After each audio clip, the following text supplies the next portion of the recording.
I'm going to introduce our host, Mr. Rich Roll. How's everybody doing? Are you having fun today? I think this promises to be a potentially life-altering conversation with one of the world's most renowned exercise physiologists and nutrition specialists. So without further ado, let's welcome the wonderful Stacy Sims. Thank you. Stacy, what a delight to have you here today. I'm so excited to talk to you. And I want to start with just, the quote that gets the most traffic, this thing that you constantly refer to, this idea that women are not small men. So what do you mean by that? What are you trying to communicate? Yeah, I think a lot of people don't really understand like the biological and physiological factors that make us XX versus XY. Because from a cultural standpoint, you go into any shop and you have like the men's section, the women's section, and it doesn't really matter. Like you just go where you want to go.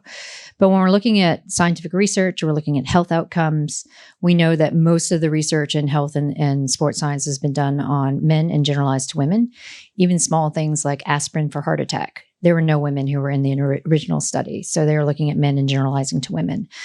Same with osteoporosis research. So when we start going, women are not small men, it's because we as women deserve to have research done on our bodies and our physiology, because the dose of the X chromosome changes if you have a double X versus an XY. And we see this from in utero all the way through aging processes and into death.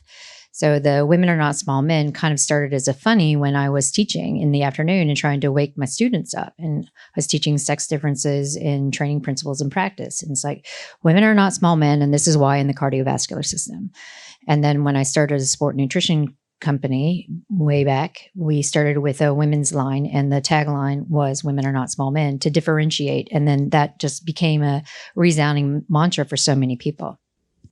How did we get here? Why is it that so much of the fitness and dietary advice that you see out there is really oriented around men and not women?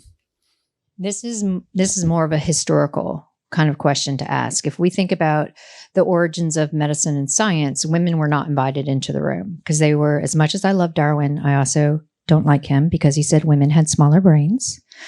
And when we're looking at the origin of scientific design, it was men in the room, and women weren't even thought of as we need to include them, because at that point, no one really thought that women could be different. They were just smaller versions of men. So the origins of the scientific design of medicine all came through the male lens. But as we've progressed and science has progressed, we realize that that's not really adequate. So now we're looking retrospectively, well, how do we really look at women in a different light? How do we really investigate their physiology? So we're going back and we're looking at methods. How do we actually nail methods down to accommodate for things like the menstrual cycle? Even that isn't really nailed down yet. We start looking at, it's 2026, we don't have an answer for PCOS or endometriosis. Why? Because of the patriarchal way that medicine and science started and how ingrained it is in all of society. So there is a little bit of a push now, I shouldn't say a big push now to really look at scientific methods and make sure that we are including women not from a hormonal status, but from a biological genetic status of XX, as well as how different hormone profiles will affect the outcomes. So your sense is it is changing, maybe not changing fast enough, Exactly. but there is change afoot. Yes. Yes. What is the main thing that we need to understand about the fundamental differences at play here before we get into the specifics? Like, how is it and why is it that women are different? What are those differences? So one of the studies that I was talking to Mary Claire about, and she didn't even know this, and she is a OB, is in utero. We see that a woman who is pregnant with a baby, an XX or a boy baby, is under high emotional and environmental stress, will have a higher chance of miscarrying than if she was carrying an XX, because we'd see that some of the genetic coding that really protects an XX fetus is driven by some of the epigenetic stressors that the mom experiences. And then after the baby is born, we think that kids are pretty similar, but you'll see through development, there are just inherent things that boys will gravitate to versus girls. And then when we look at puberty, the changes that happen at puberty, we see that girls with the epigenetic exposure of their sex hormones, we see a shift in our biomechanics. So women's heart or hips will widen, their shoulder girdle widens to accommodate for the widening of the hips. And that happens because in a reproductive sense, you need wider hips to have a baby. With that, we also see a really fast lengthening of our extremities. So women become more quad dominant. And so they have to really relearn how to do all the fundamentals. And this is one of the play factors of why girls drop out of sport, because their body doesn't feel like themselves. Whereas boys at puberty will get stronger and fitter, faster, more aggressive because of testosterone. And then as we go through our reproductive years, we have ultimate changes in the reproductive years. No one really has a regular menstrual cycle. And even within that, there's variation from month to month. If you're traveling, if you're not, daylight, that kind of stuff. Then we have things, hormonal contraception, IUDs, then you might have PCOS, endometriosis, all of these things that affect women. But inherently, even aging is different. We know that not associated with hormones, women have more dysfunction in one of their proteins for muscle contraction that makes them lose power and strength early before they lose actual muscle mass. Whereas men don't have that dysfunction, they just lose muscle mass. So when we're looking at aging from a biological sex difference, we have to really say, are you XY or are you XX? Because the aging factors differentiate not from a sex hormone decline, but actually from what's happening from a genetic code. And I mean, I could spend the whole time talking about cardiovascular system, how our lungs are smaller, we have less hemoglobin, we have less oxygen carrying capacity. From a sports standpoint, we also see differences in mood and anxiety compared to men and women under the same stress. We also see that women become less, their bodies become less accommodating for cortisol stress, even if they're exposed to the same stressor, whereas men do. So they have less extremities of cortisol peaks when they're stressed with the same stress. So it becomes this whole big thing of, okay, it's becoming very complex. But if we just kind of look at male and male data, it'll be good enough. But it's not. Well, maybe the easiest way into this conversation is to start with a very common question that a lot of women face when they enter perimenopause, which is, why is it that the things I used to do are no longer working? Like, why is it so difficult for me to lose weight? I'm gaining weight, and everything that I used to do to manage my weight and my well-being seems ineffective all of a sudden. Yeah, and this is some new research that's coming out that's really interesting. So we're teasing out aging versus what's happening in perimenopause. So we used to think that the symptoms associated with perimenopause was just based on hormonal dysfunction. Because usually when you're thinking about what's happening in perimenopause, you're having more and more what we call anovulatory cycles. So if you don't ovulate, then you don't produce progesterone. So you start to have wild disruption in our ratios of estrogen and progesterone. Why that is important is because we have estrogen and progesterone receptors in every system of our body. So as I was saying at puberty, how everything changes because of the epigenetic exposure of estrogen and progesterone, same thing is happening because they're a wind down and our body becomes very sympathetically driven. The other thing that happens with it is all of our metabolism goes down. So our resting metabolism decreases, our sleep metabolism decreases. The energetics required for bone and bone turnover or muscle turnover also decreases because the body is under extreme stress. So we see at any point when the body is under extreme stress, it starts to wind down its metabolic processes. So this is attributing to some of the weight gain. We also see that about 4 years before that one point in time in menopause, there's an incredible decrease in our gut microbiome diversity, which then exacerbates the body's ability to store body fat because we start having an overgrowth of the phyla that is obesogenic or prefers to grab all of the energy out of all the food that we're eating and make you crave simple carbohydrates. What is the root cause of the microbiome dysregulation? This is your drop of your sex hormones, because we look at how sex hormones are metabolized and distributed through the body. There's a point where it is our sex hormones are released and then they are bound with sex hormone binding globulin to be effective in their work. This is excreted into the intestines through bile and then unconjugated or taken off the sex hormone binding globulin and shot back out in circulation. So our gut bugs do that. As we start losing our sex hormones or having wide variations in estrogen and progesterone, and to some extent testosterone, those gut bugs die off. And so what happens, because the body is extremely stressed and sympathetically driven, the phyla that really thrives in those stressful situations starts to overgrow. And unfortunately, that is that obesogenic phyla, which is why when we start looking at what is one of the big things that women can do is increase the fiber and diversity in their diet to make sure that gut microbiome diversity stays.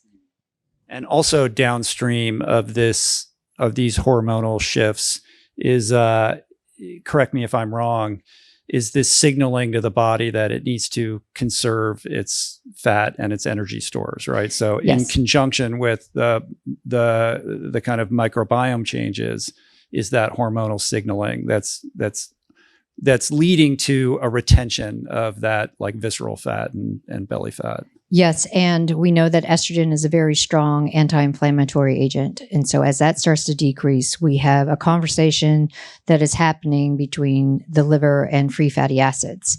And because there is more inflammation in the body, the way that the body responds is to change the molecular structure of free fatty acids to make them what they're called esterified. And esterified is stored as visceral fat. So it's like we have this very stressed body. We have all of these things that are happening that's causing inflammation. Our main driver of anti-inflammatory responses is decreasing. So then the response is we are in this tizzy. We have to be able to conserve things, have extra fuel. So we're going to downregulate the things that take a lot of energy, which is bone and muscle. And we're going to upregulate the storage of things that will provide fuel, which is fat. And how does that evolve as women age up into menopause from perimenopause? So it happens all across menopause. If we don't do anything, we're going to have significant body composition change. And we know that the peak of all the changes is the 2 years before that one point on the calendar called menopause. In postmenopause, early postmenopause, we start to see some leveling out. And then things start to get better on the other side. You're not going to have any real change in body composition unless you make an active effort to do things during perimenopause. And also when you get to postmenopause, if you haven't done anything, it's not too late. So we always look at an exercise stress to create an adaptive response, as well as what kind of nutrition we're putting in to really support and kind of counter all the negativity that's happening in the body. Because we know that feedback mechanisms and some of the adaptation mechanisms from exercise stress really do increase anti-inflammatory responses. Changes in epigenetic protein or causes an epigenetic response within the cells to be able to pull more glucose in without insulin. So there are many, many things that we can do without pharmaceuticals for the most part to counter what's happening to the body, to improve body composition and mental health, to carry women through perimenopause and have a better baseline at postmenopause and keep building. Before we tease out some of those specific counters, what in your mind is the biggest myth or misconception that gets propagated out there about this phase of life for women? That it's something to be afraid of, because we see now that there is so much fear factor in the marketing around it, that you shouldn't do high intensity exercise. You're going to get a cortisol belly. You're going to break your bones. You need to take this supplement. You need to take MHT. You need to do all of these things. And in the reality, you become fragile. Right. Basically. And you become fragile. And in reality, we have to change that conversation. It's like, let's do the basics. Let's hit the good sleep, the exercise, the nutrition, the mindfulness and community, and then we build from there. But so many people get so afraid that they drop out of everything that they're doing because one, they don't know what's going on. And two, they feel awful. They don't want to exercise. And then they feel like they're letting their friends down if they're the slow person in the group, or they're not motivated, or they've had poor sleep. So it's like, let's change that conversation, empower women to understand what's going on so they're not afraid and they can still keep doing all the things they love, but with modifications. So we're going to talk about nutrition, we're going to talk about fitness, and then other just general daily lifestyle habits. But these things all overlap, like the Venn diagram overlaps. But let's begin with nutrition. You have a very specific kind of take on how women should be eating as they're, inching into their later decades. So what is your thesis on this? I've been doing a lot of reading and have some colleagues who are in the chronobiological world of research. And what I really want women to understand is their circadian rhythm. So men and women have different circadian rhythms, where women's is a little bit shorter than a man's. And our circadian rhythm is tightly tied to different hormone pulses. So hormones don't rise and fall in a linear fashion. They're pulsed out throughout the day. So it's not only our sex hormones, but it's our appetite hormones, it's our thyroid, everything that is part of the endocrine system. So if we are doing something like holding a fast till 11 or so, and we are eating in a small window because we'll stop eating at 6 because then we want to sleep well, we have effectively phase shift our circadian rhythm, because the most powerful ways that you can change your circadian rhythm is light and dark and food intake. So if you wake up and you're withholding food and maybe you're exercising or not, and you're going through a stressful day, the body is like, oh, wait, what's going on? So we know that the hypothalamus comes into play, because when a woman wakes up with her cortisol awakening response, that peak is higher than a man's. And with that comes acylated ghrelin, which is the active form of our hunger hormone, and PYY, peptide YY, which is appetite suppressant. So it's a counter. If you don't have food, then with the rise in cortisol, it kind of stays elevated, which keeps that acylated ghrelin active. And the peptide YY can't make you not feel hungry. So the hypothalamus is going, wait, what's going on? So then we start having a cascade of responses that starts to downregulate things like your incidental movement. We see less incidental movement. We see more of the walling in the afternoon. We see more of a craving for simple carbohydrate in the afternoon, because your body, it feels like it's in such a fatigued state. And then in that smaller window of eating that women are holding a fast, they aren't necessarily getting all the micronutrients they have. But then we also see from population research, for those people who hold a fast later, they end up with no metabolic control that a fast is supposed to give them. So when we start looking at how should women eat, it's like, let's work with the circadian rhythm. We know that you want to eat within a half an hour or so as you wake up. It doesn't have to be a large meal, but just enough to bring blood sugar up and signal that, yes, there's some nutrition coming on. Then we look at having protein and fiber at every eating opportunity. So that's at every meal, every snack. We want to stop eating with dinner. Don't eat after dinner, so that you have a good 2 to 3 hours before bed. And then you have your overnight sleep where you're having all your reparation. So if we're thinking about fasting, if you don't eat at 7, or you stop eating at 7, and then you wake up at 7, and then you don't have breakfast till 7:30 or 8, you're looking at a 12 and a half, 13-hour fast, time restricted eating. So you're getting the benefit of having a break from eating as you are going into night, which is beneficial. It's how your body works. But then you're not interfering with key signals throughout the day that your body relies on to be able to overcome stress and be stress resilient, to have cognition and focus, and to be able to understand what an exercise stress is and recover from it. So I think that there's this whole disconnect of like, I need to fast and hold calories because I've heard about all this stuff, how fasting helps with autophagy and helps with parasympathetic and telomere length and metabolic control, but that's from male data. So when we start looking at the female data and looking at chronobiology, we see that the best way a woman can eat is according to eating during the day, fueling at hand, and then having that break overnight. So we're not phase shifting. We're not going to bed with a full stomach where we can't get into a deep sleep. And we are actually able to follow that rhythm, which it improves our oxidative capacities. It improves our anti-inflammatory capacities. And by the way, it improves our sleep. How does everything you just shared correlate with a woman's age? Does this become more acute the older that you get, or do these principles apply across the board irrespective of age? Well, the circadian rhythm doesn't change with age, but what does change is sleep and sleep architecture. So the biggest problem that a lot of women have when they hit their 40s onwards is sleep, and having a lot of difficulty sleeping. And we see, there's a change in serotonin and melatonin production, partly because of gut bug changes, but also we become more sympathetically driven. So if we're really trying to improve sleep, then we want to really pay attention to what we're doing in the day.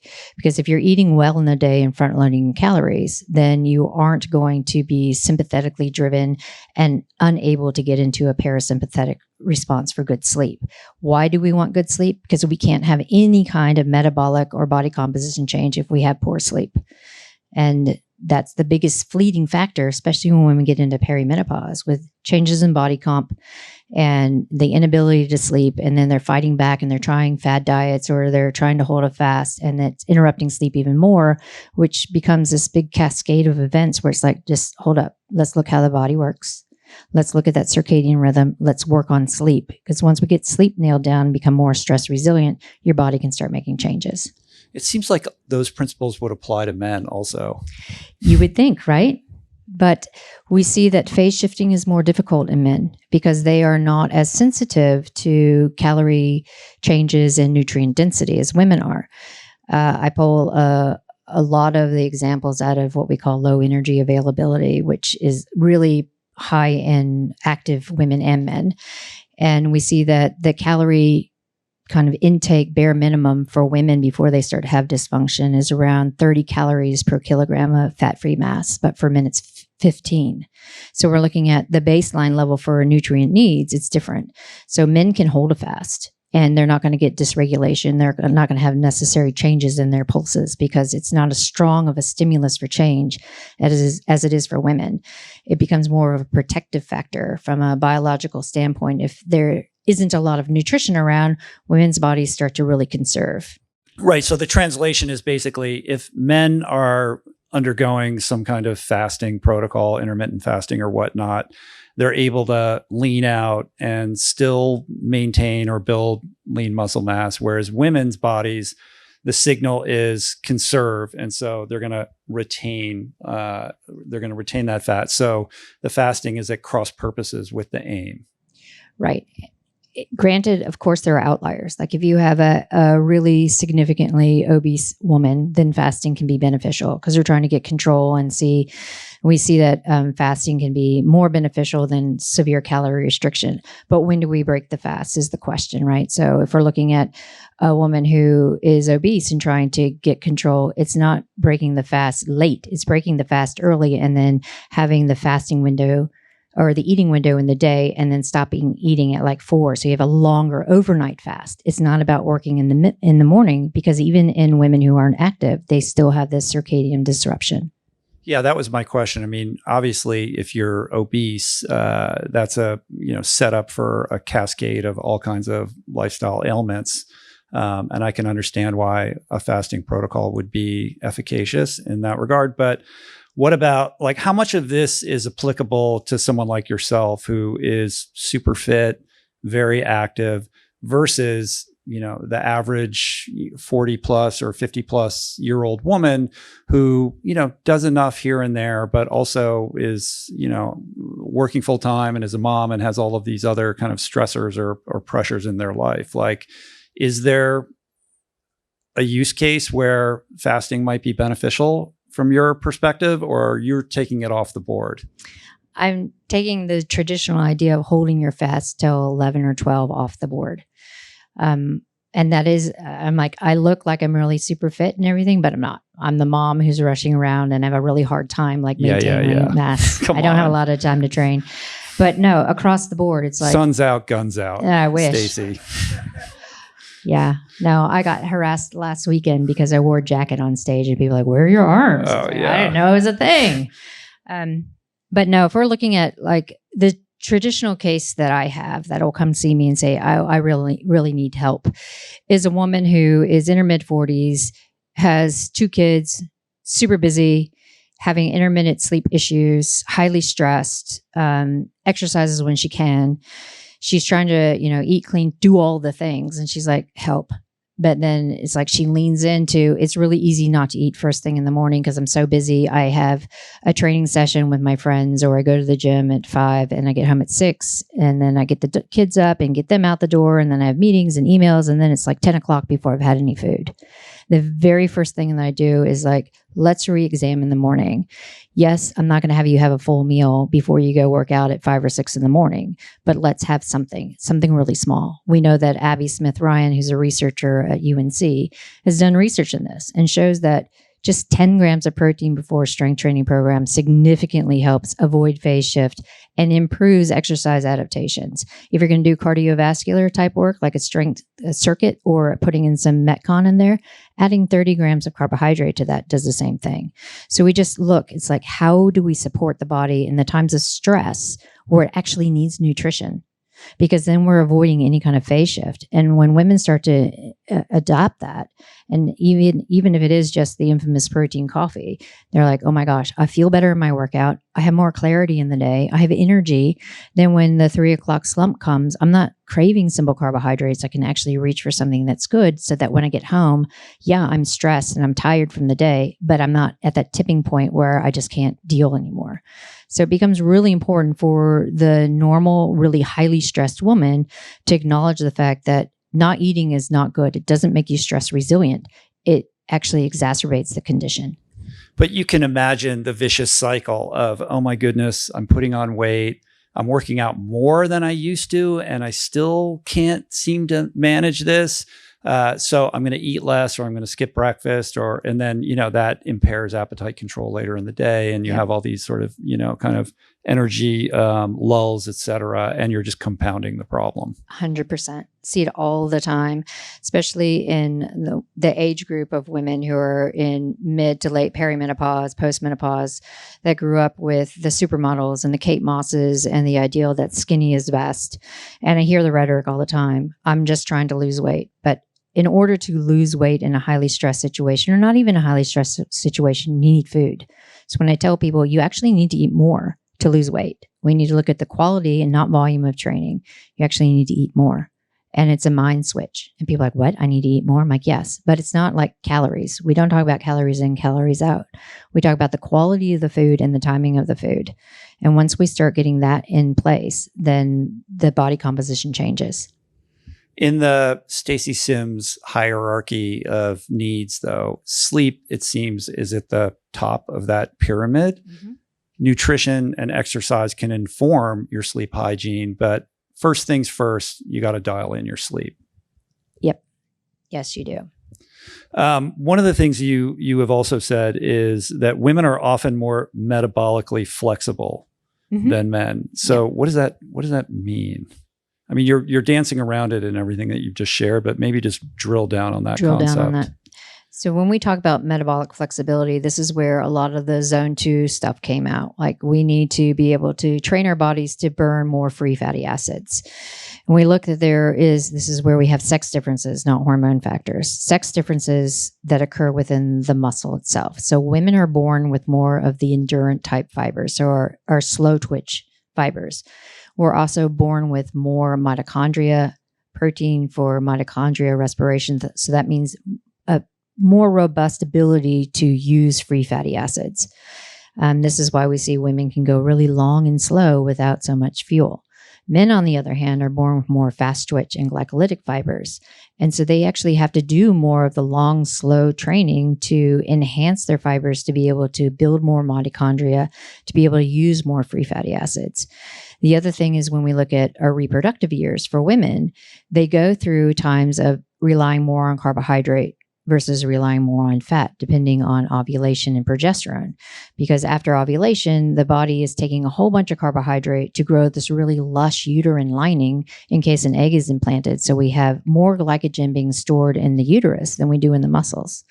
So when we start looking at carbohydrate versus fat and exercise adaptations with carbohydrate versus fat, women are already metabolically flexible by the nature of the sex hormone coming into play. So when we start looking at metabolic flexibility and the issue with that, should we be telling every woman that we need to be doing zone 2 to improve free fatty acid metabolism? Not necessarily, because we already are metabolically capable of using those free fatty acids. Do we need it to become more metabolically flexible? Well, actually, no, because our body is already metabolically flexible. It's learned that. When we start having hormone dysfunction, yes, there is an uptick of not being able to use carbohydrate very well. We're becoming more insulin resistant. But if we do the right kind of exercise, then we are creating an environment where we become more metabolically flexible and can use that carbohydrate really well. So this is where we start getting into, how old are you? You're not getting any change. What you're doing isn't working for you. So yeah, let's look at how we can modify what you're doing to create an exercise stress that's actually going to create an adaptation the way hormones used to support, or the way that your training used to. We just have to look at what that stress is. With the FIFA World Cup 26 coming up this summer, I have been thinking about the ripple effect of something like that. Thousands of people traveling, showing up in new cities, looking for a place to land, which got me thinking about something pretty practical. When you're away from home, whether it's for travel, work, or just getting out of town, your space is just sitting there. And listing it on Airbnb is a simple way to make some extra income while you're gone. It doesn't have to be complicated. You can list your entire place or even just a room, whatever fits your situation. And with an event like the FIFA World Cup 26 bringing visitors from all over the world, there's real demand for places to stay. It's one of those small shifts in thinking, turning something you already have into something that works for you. If you've ever thought about hosting, this summer is a great time as we welcome FIFA World Cup fans. Your home might be worth more than you think. Find out how much at airbnb.com/host. If you're a creator or even just someone with an idea, building something online has probably crossed your mind. A blog, a podcast hub, a course, or maybe even a membership community. But where to begin? I'm not a designer. I don't know how to build a website. I can't afford to pay someone else to do it all for me. Forget about all that, says Squarespace. Take a seat, relax. I got you. Because I, Squarespace, am an all-in-one platform that takes all the complexity and unaffordable cost out of building a beautiful website. Their design tools are especially powerful. You can start with professionally designed templates and customize everything with intuitive editing tools so your site actually reflects your voice and your brand. And if you create content, videos, articles, courses, Squarespace makes it easy to organize everything into a polished library and even put premium content behind a paywall to create recurring revenue. Plus, you can stay connected with your audience using built-in email campaigns that look just as good as your site. Head to squarespace.com/richroll for a free trial. And when you're ready to launch, use offer code RICHROLL to save 10% off your first purchase of a website or domain. So a little over 9 months ago, I underwent spinal fusion surgery. And since then, my focus has shifted away from chasing these really big, audacious performance goals like I did in the past to now accepting my limitations in this current reality and learning how to build a daily rhythm that actually feels sustainable for where I'm at right now, today. And Whoop, this wearable health and fitness coach that you see right here on my wrist every time you see me, is this amazing tool that gives me insights into all the things that influence how I feel and how I perform, my sleep, my recovery, my strain, and my overall health, so that I can better understand how my habits are influencing how I feel. And what's interesting is how these insights translate beyond training. Better sleep changes, improve how I show up at work, recovery changes how patient I am with my family. And when I'm planning for bigger goals, like lining up to participate in the New York City Marathon to celebrate my 60th birthday this fall, Whoop helps me stay grounded in what my body needs right now, not what my ego wants it to do or what I used to be able to do. And I think that's really what adding more life to your years means, making decisions today that allow you to show up more fully tomorrow. Go to join.whoop.com/roll for 1 month free of Whoop. Let me just back up and say, basically, on this idea of like a cascade of wrongs, like, you know, you're in this phase of life, what you have done in the past isn't working. You're off your rhythm in terms of what you need to be doing nutritionally.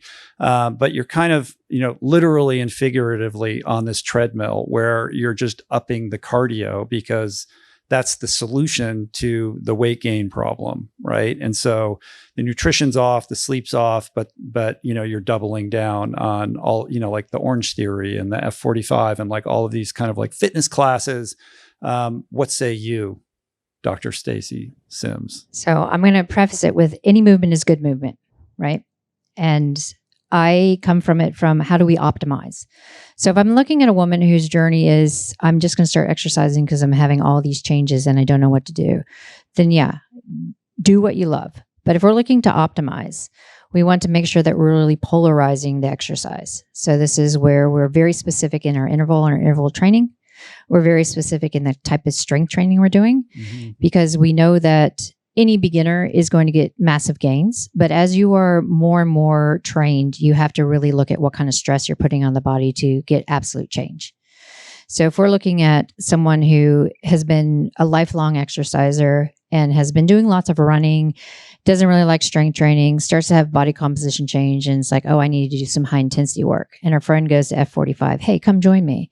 And this is the first time she's ever done any kind of strength training or anything like that. She might, in the first couple of months, see some change. But after that, there's going to be no change, because it's not truly high intensity work.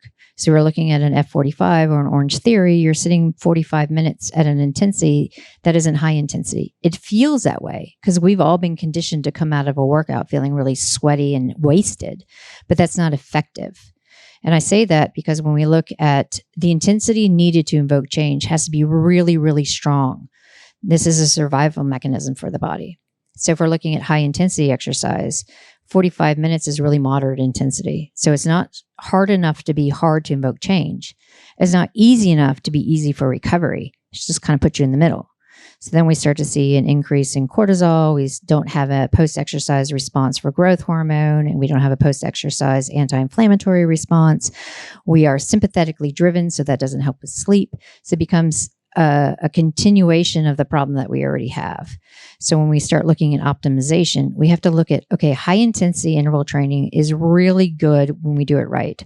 So the Norwegian 4x4 that everyone talks about, 4 minutes at about 80%, where those 4 minutes feel like 4 hours. And then your 4 minutes recovery where you're like, gosh, that felt like 4 seconds. Because we're really working to, one, develop lactate, which is really important for brain health.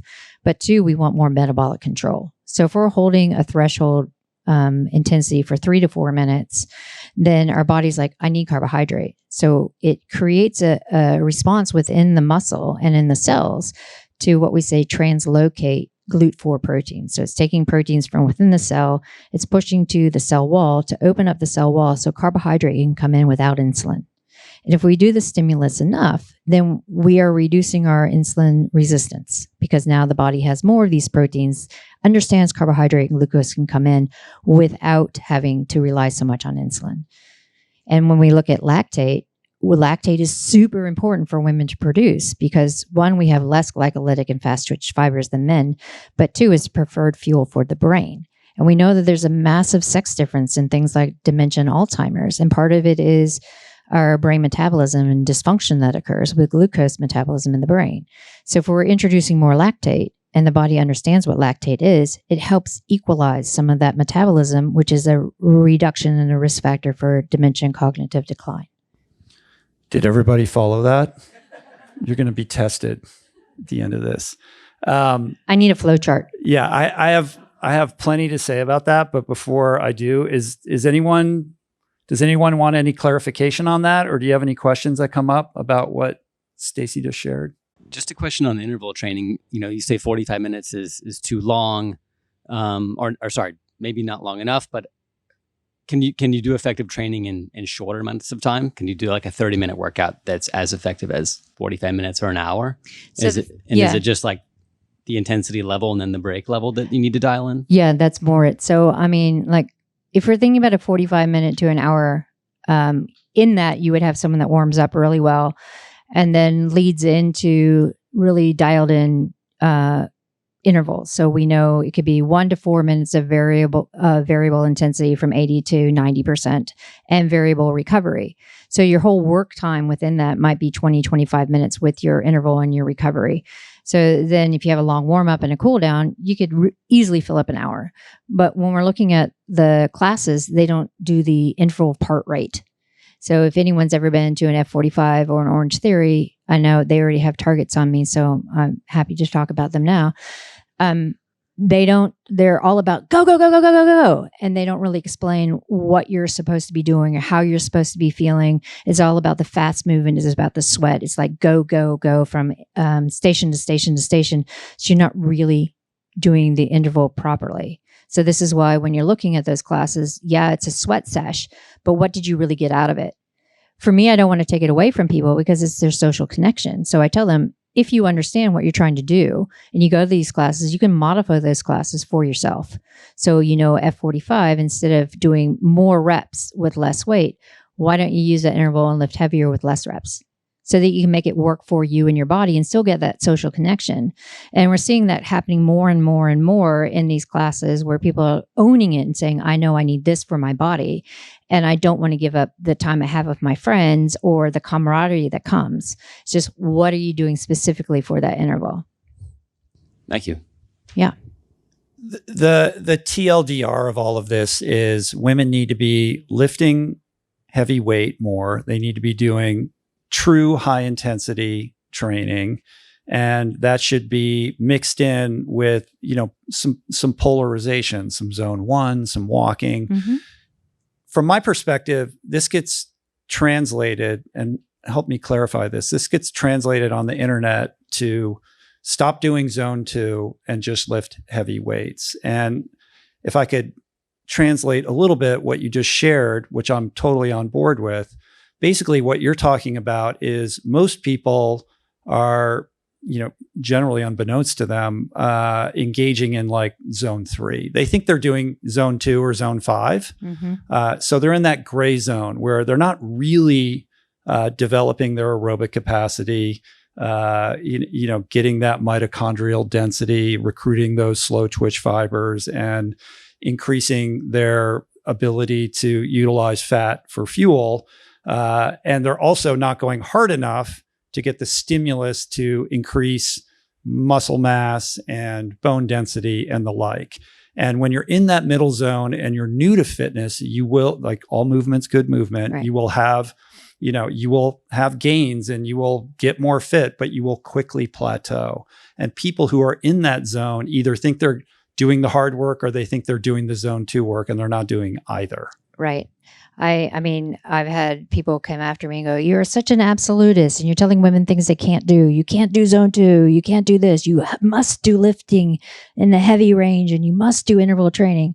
And I come back and I'm like, look, to optimize women who have already been exercising, these are the things we know that work, but I'm not saying that's the only thing they can do. That's not what I do.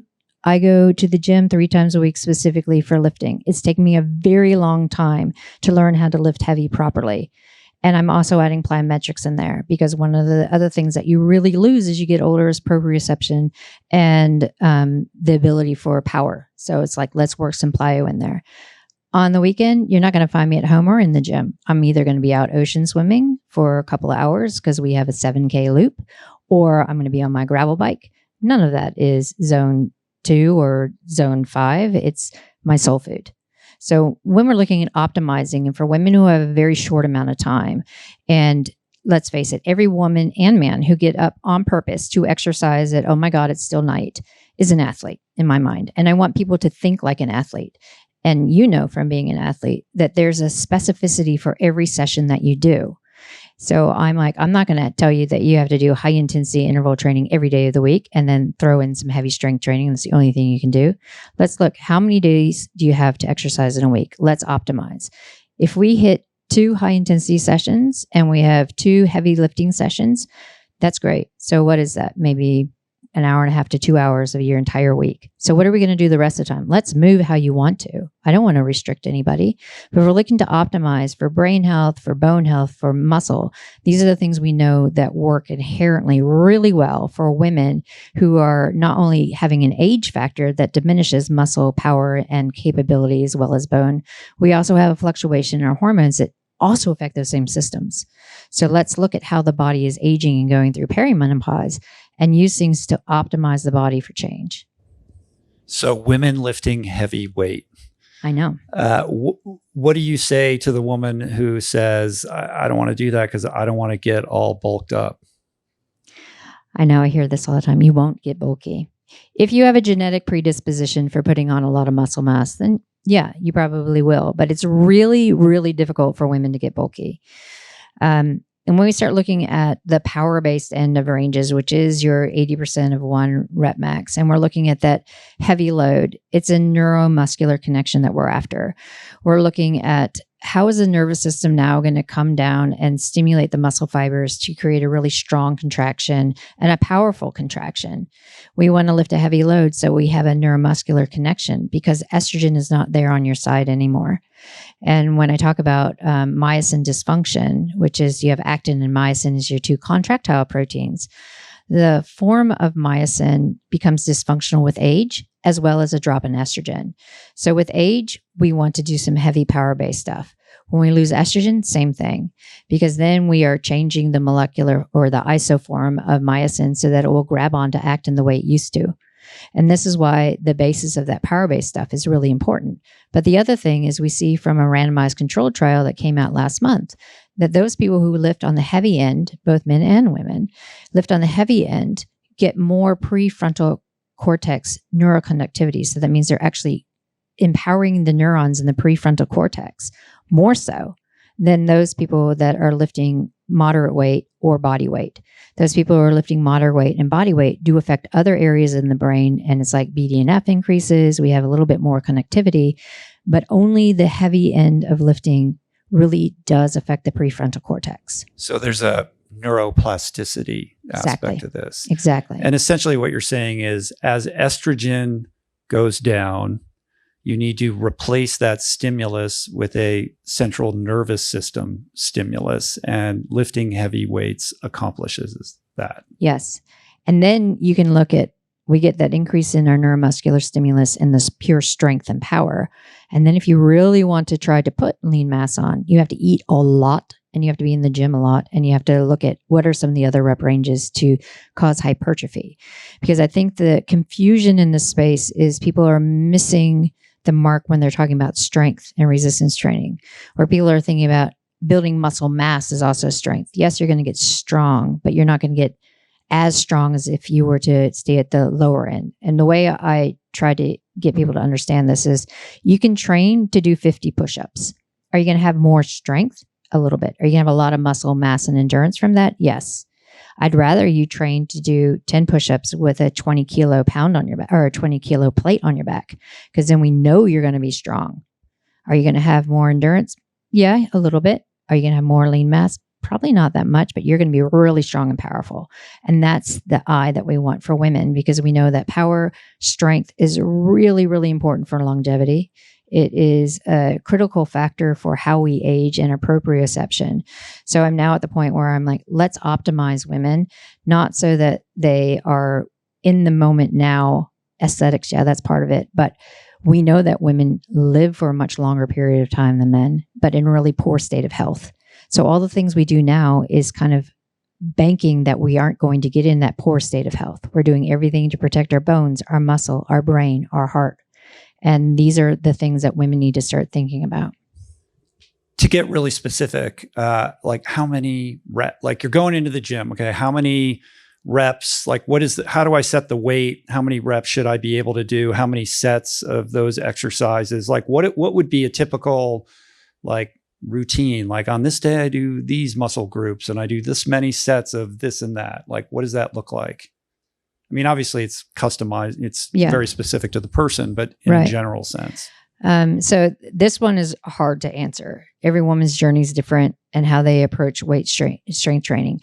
If you are a woman who has a long history in strength training and you're like, I'm going to start to embrace this heavier lifting stuff, first you want a periodized program. So if you're coming in and you're like, this is the strength, like the really hard base building part, then we look at 5x5s. And that's 5 reps, 5 sets at about an 8 on a scale of 1 to 10 when we're talking about our rating perceived exertion. You're working hard. So meaning you could probably do 2 more reps or so. Yeah. You're not going to failure. Correct. But you probably are by the time you get to that 5th set and maybe the 3rd or 4th rep. So you are pretty much going to failure, but that's not necessarily the end goal. And you're not doing that on every muscle group. We talk about compound lifting because you have your stabilizers as well as the actual major muscle groups. So maybe Monday you're doing a squat focus and it's that knee hinge type focus. And then you do some subsidiaries around it. So your main focus is your compound squat focus, and that's your 5x5s. Then maybe you do some residual Brazilian or some splits Bulgarian split squats. So you might be doing 8 to 10 reps, but it's more about further fatiguing the muscle and getting more of a stimulus for the strength as well as some of the muscle hypertrophy. Maybe Wednesday's a push-pull. So it's upper body. You're doing overhead press. Maybe you're doing bench press. Maybe you're doing a pull. So it's all the push-pull. And then Thursday or Friday, you're doing posterior chain. So it's all like, these are the major muscle groups and the compound movements we want you to do. But how do you do it? We need you to have a program. We need you to go, okay, I'm going to do this for 6 weeks, and then I'm going to have a deload, and then I'm going to move into this. So we're continuously adding load and we're recovering from it. And then we're changing up the loads because the body likes to have a challenge. So to see progress, we need consistency and we need to be able to challenge the body. It's very difficult to adhere to a truly periodized program without a plan and, in the best case scenario, like working with somebody who's monitoring this. The typical experience, and this applies to men and women, you go to the gym, you kind of have your thing, you do your routine, and that's just what you do. And it's the equivalent of zone 3, I think, in for endurance athletes, and you just kind of hit this ceiling and you never really see the gains because you're not taking those deload weeks off. You periodize, daily, weekly, monthly, yearly, right? To really be able to figure out how to optimize what you're doing. And you need somebody guiding you. Yeah. And for a lot of people, it's hard, right? And so there's 2 things I tell both men and women when you're looking at a periodized program. If you don't have a coach and you don't have a plan, then we're kind of wasting time, but not really. So if you want to do a quick hit, let's deload during school holidays. So, your kid has a week off. And instead of focusing on going to the gym, let's spend more time with your kid, or know that that's a point where you need to deload, because the school year is broken up into pretty good breaks where you have a week off and then maybe 2 weeks and then you have summer break. So you can use that as like a baseline for I'm going to focus for this before the next school break. Just gives you an eye to a calendar. And the other thing I have for women, because they're more afraid to push themselves to lift heavier, I go, okay, I want you to go pick up the weights that you're going to use for a Romanian deadlift. And I want you to tell me how many you can do with that weight. They'll go pick up some lighter weights. They might do a set of 20. That's way too light. Let's go pick up the next set. They'll go from the 10s to the 12 and a half. Skip the 12 and a half. Let's go to the 15. And they're surprised that they can still do 15 reps without an issue. So it's really trying to challenge yourself. Instead of doing more reps, let's pick up a heavier weight. And it's getting that mindset of, okay, for this block before the next school break, let's focus on lifting up a heavier weight. Even though you're doing the same routine, let's just change up what routine you're doing by increasing the load, or maybe we're doing resistance bands and some pogos as a warm up instead of a static stretch. It's just small little things, because I don't want people not to go to the gym. I don't want to break up their consistency, but it's just reframing what they're doing by adding a little bit or taking away a little bit and breaking up the calendar in something that makes sense. On the other end of the spectrum, we have the high intensity work.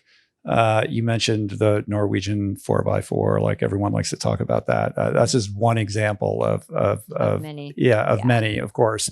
But what is something else that somebody should know? What does that look like? You're talking about all out efforts with plenty of recovery, other than, some kind of indoor cycling or treadmill sprint situation. What is another type of high intensity sprint based workout? Does circuit training fall into that category? Yes or no? What are some other options that women can think about? Yeah. So if we think about circuit training, I tell people we can go on the aspect of every minute on the minute, or every 2 minutes on the 2 minute, where 1 minute you're doing one exercise and you might have 20 seconds where you get to the next one. So you have 4 exercises and then a minute of recovery.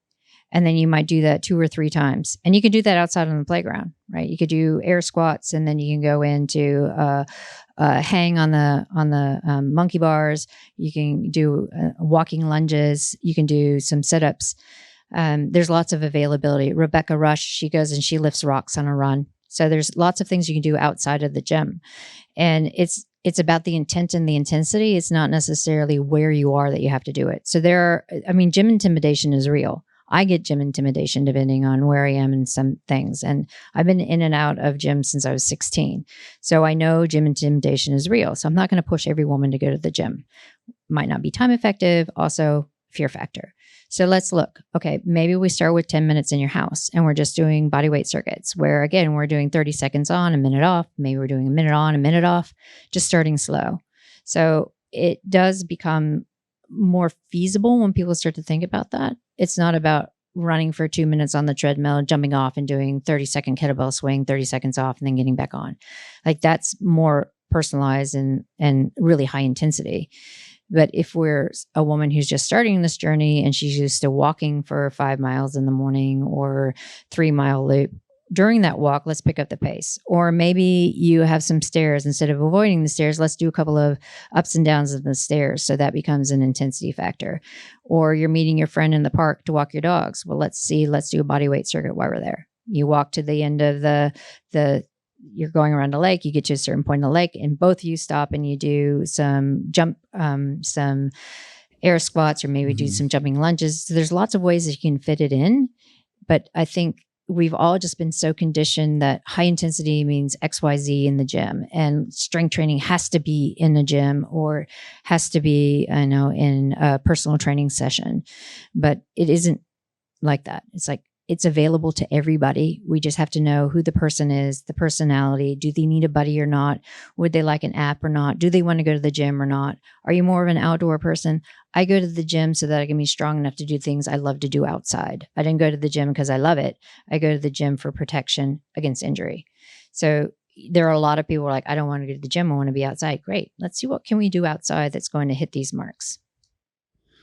You mentioned jump training, and when I hear that, I think about bone density. Obviously, when women age up, we hear a lot about osteoporosis and bone density loss. What are the exercises that drive bone density retention or improvement the most, and what are some myths out there about that? Myths are rampant. Where running improves bone density. We think about yoga, like all of these modalities, they don't. They're not a strong enough stress. If we want to improve bone density, we need a multi-directional stress coming up. The ground doesn't move, our body does. So we want something that's really hard to come up through the skeletal system to invoke that stimulus for bone turnover and bone strength. When I talk about jump training, so many people, especially perimenopausal women, are like, I can't, my joints hurt. It's like, I'm not talking about plyometric high box jumps. It could be something as simple as a toe raise and a hard heel slam, because you're dropping hard and you're absorbing all those forces. That's a multi-directional force through the skeletal system. There's a fantastic research program over in Australia called Lift More, and they look at strength training and proper jump training where it's hard landing, and they're getting significant improvements in women who've had osteoporosis into the bone density of normalcy, in men as well. Out of New Zealand as well, osteogains. It's all about the kind of jumping and hard landing that you're getting, not soft landing that we've all learned to absorb the forces. And it's 3 minutes a few times a week to really improve bone density over the course of 3 or 4 months. You mentioned plyometrics earlier. I don't know that I even know what that means. Does that include things like yoga and Pilates? No. So and where do they fit in? Yeah. So plyometrics is power-based training, explosive training. So this is your box jumps. This is your counter movement jumps. So all that stuff that's really fast and reactive. When we talk about Pilates and yoga, there's a whole subgroup of people who are Pilates lovers that hate me because they think I hate Pilates. I was in a Pilates class before I got here. Not today, but a couple of days ago. I don't hate it. I think it's really good. And people should look at it as really fantastic for proprioception, for balance, for isometric hold. We need all this stuff, especially for tendons and ligaments. Same thing with yoga. If you heard Keith Barr talk about tendons and ligaments, he really does like yoga in the last bit of the hold where you're shaking, because that gives you a stress in the ligament and the tendon to instigate more plasticity and strength within those tendons. They're complementary. They aren't strength training in the way that we're viewing strength training for brain health and neuromuscular connection. They all can all fit together. So if you're someone who loves Pilates, you don't have to give it up, but add 1 day of pure strength training in. If you're someone who loves yoga, same thing. You don't give it up. It's like, how are we going to change what you're doing to optimize your life? I don't want anybody to give up their love. It's like, how are we going to look at what you're doing in the time in the week? And strength training doesn't have to take a long time. It could be 10 to 15 minutes if it's focused. It's not an hour and a half in a gym that you don't like. So again, it's the individual, and how do we look at it, and what are we looking to do? I think yoga and Pilates are really important as we get older, because we lose proprioception. We lose the ability for flexibility and mobility. And those two modes of activity really do help with that. But it doesn't tax the bone and the muscle the way we need to age well. The supplement world. Let's just say it's a bit noisy out there with endless products promising quick results, or products that are making all kinds of unsupportable claims. But over many, many years, what I have learned is that lasting progress usually comes from getting a few simple basics right and then doing them consistently. I bang on about this all the time on the podcast, but the one area that doesn't get nearly enough attention is fiber. In fact, and amazingly, almost 95% of Americans aren't getting enough. Let that sink in, which makes it one of the most overlooked gaps in health and performance, despite the fact that fiber is crucial to disease prevention, to performance, and to overall well-being by supporting gut health, nutrient absorption, steady energy, focus, recovery, and on and on and on. Momentous Fiber Plus, which is what I've got right here in my hands, was built to address that foundation directly. It combines multiple forms of fiber to support digestion and help stabilize blood sugar so your energy stays more even throughout the day. And as is with everything Momentous makes, it's science first, clearly formulated, and independently tested with NSF certified first sport standards. That commitment to fundamentals and transparency is really why I trust them the most. If you want to improve performance at the source and eliminate the guesswork, shop Momentous Fiber Plus at livemomentous.com and get up to 35% off your first order with the code RichRoll. There's a pretty good chance you've cottoned on to this channel and pulled up this podcast because you've got goals. You aspire to be better, to eat better, to have more energy, to be more consistent. All of this is great, but you got to have an actual plan, or all your good intentions will soon tend to drift. And that is what I appreciate about Prolon. It's a 5-day plant-based nutrition program designed to give you many of the benefits of fasting, but you get to keep eating. It sounds nuts, but it's true. Thanks to the exhaustively studied, evidence-backed fasting mimicking diet devised by world-leading fasting science researcher and friend of the pod, Dr. Walter Longo. Everything comes pre-packaged in a gorgeous box, labeled by day. So there's no guesswork, which makes it surprisingly doable, even when life is busy. For me, it's about creating a reset point, a way to step back, recalibrate, and return to my routine with more clarity and intention. Ready for your reset? For a limited time, Prolon is offering my listeners 15% off site-wide, plus a $40 bonus gift when you subscribe to their 5-day program. Just visit prolonlife.com/richroll. That's prolonlife.com/richroll to claim your discount and your bonus gift.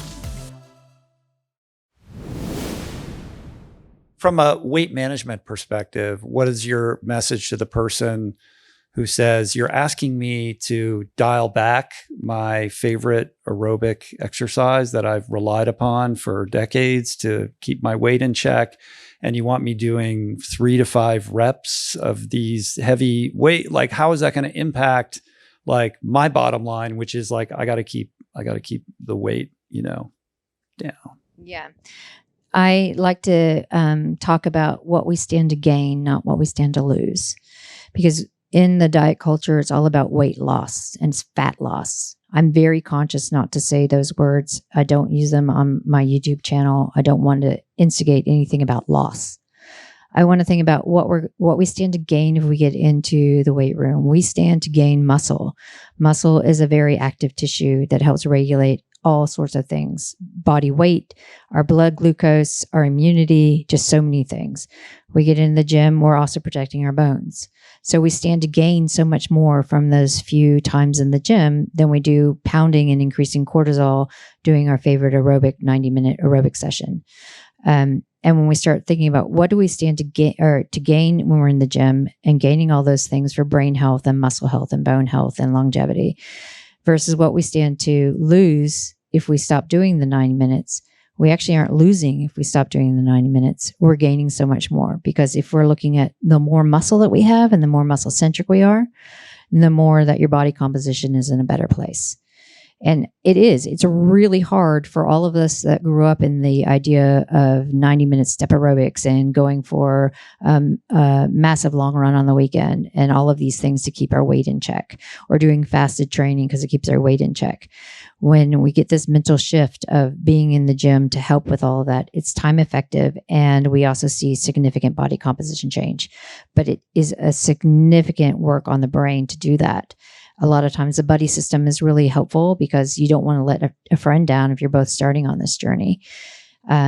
Sometimes I'll have run groups. I'm like, we're going to start the run with doing some strength training. And then now we've prepped the muscles that you're going to run more effectively and more economically. So it reduces injury risk.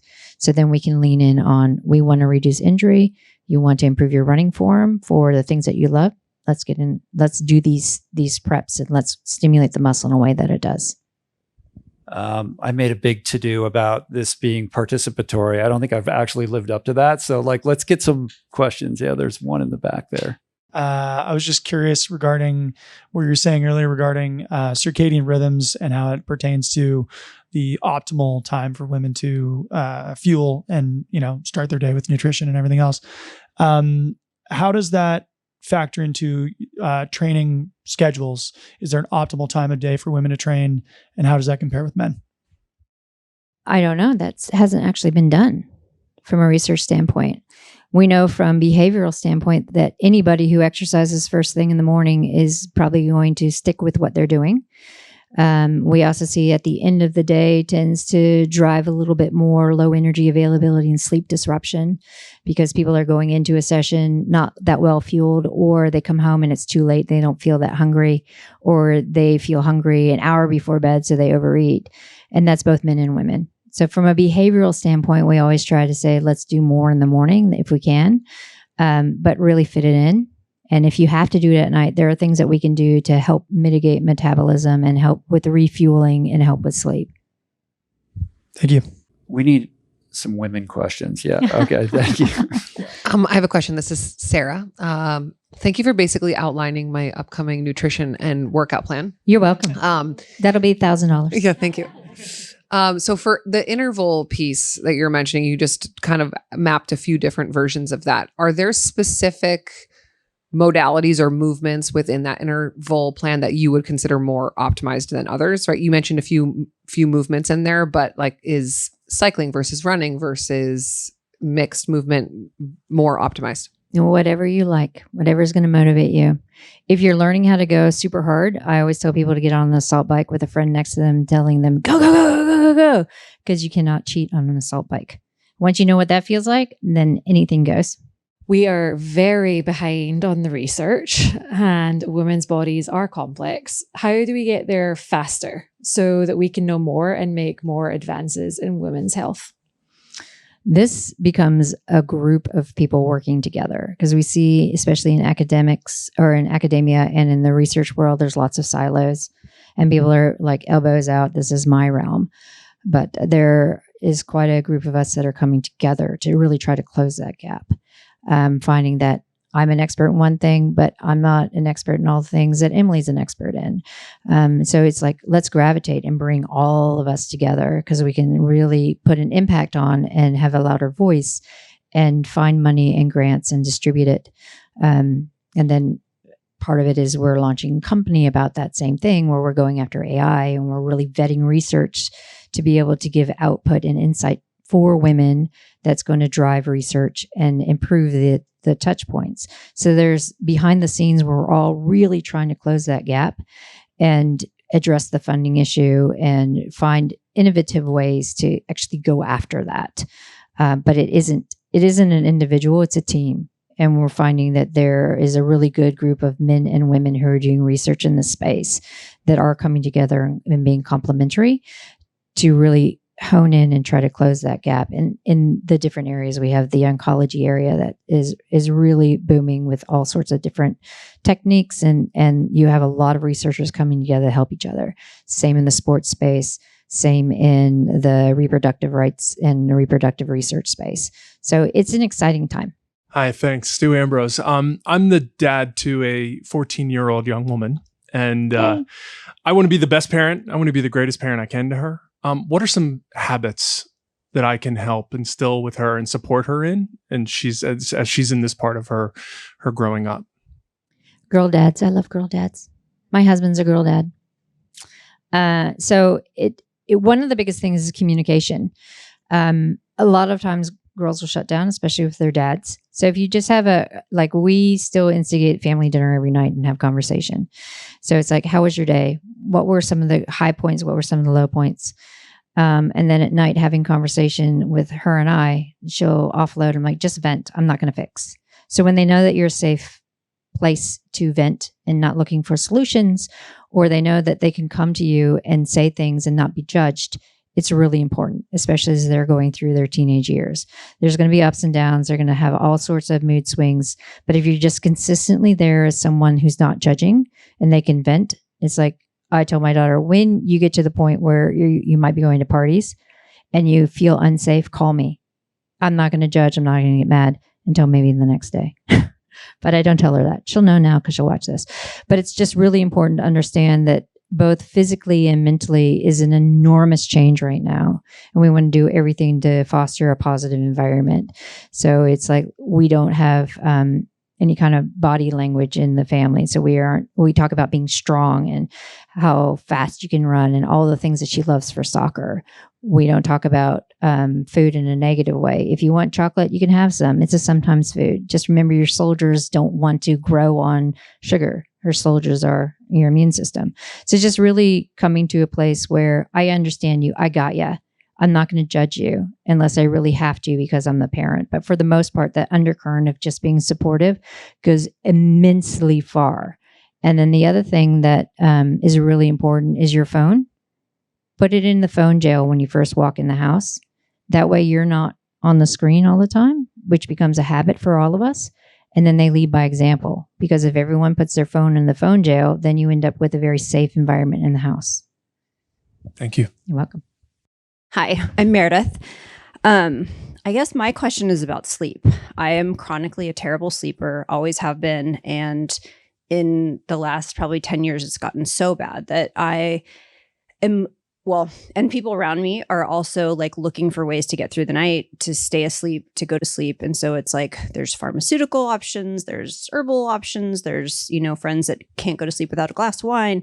And I'm just curious, is sleep, or does it have to be good sleep? Does it have to be sleep that naturally comes to be able to have that recovery? We want to see that you have really good sleep architecture, because you need REM sleep. You also need slow wave sleep. We know that if you're using alcohol, then you don't get into slow wave, which is your deep reparative sleep. One of the things that is really effective is cognitive behavior therapy. There's a group out of the Veterans Association that has iSleep, and it was designed to help people with PTSD coming back from Afghanistan to be able to sleep, and it's really effective. So one of the most effective ways is like cognitive reshuffling or some other cognitive behavior therapy with things like L-theanine and magnesium threonate that cross blood-brain barrier that have an active part in parasympathetic responses. It does take some time, and it is a bit of a frustration when we first start, but stick with it because it significantly improves sleep and sleep architecture. Hi, my name is Emily. Thank you so much. I'm getting so much from this. As a 34-year-old woman, you realize how little education you have on your own body. And so I'm all here to optimize everything you're saying.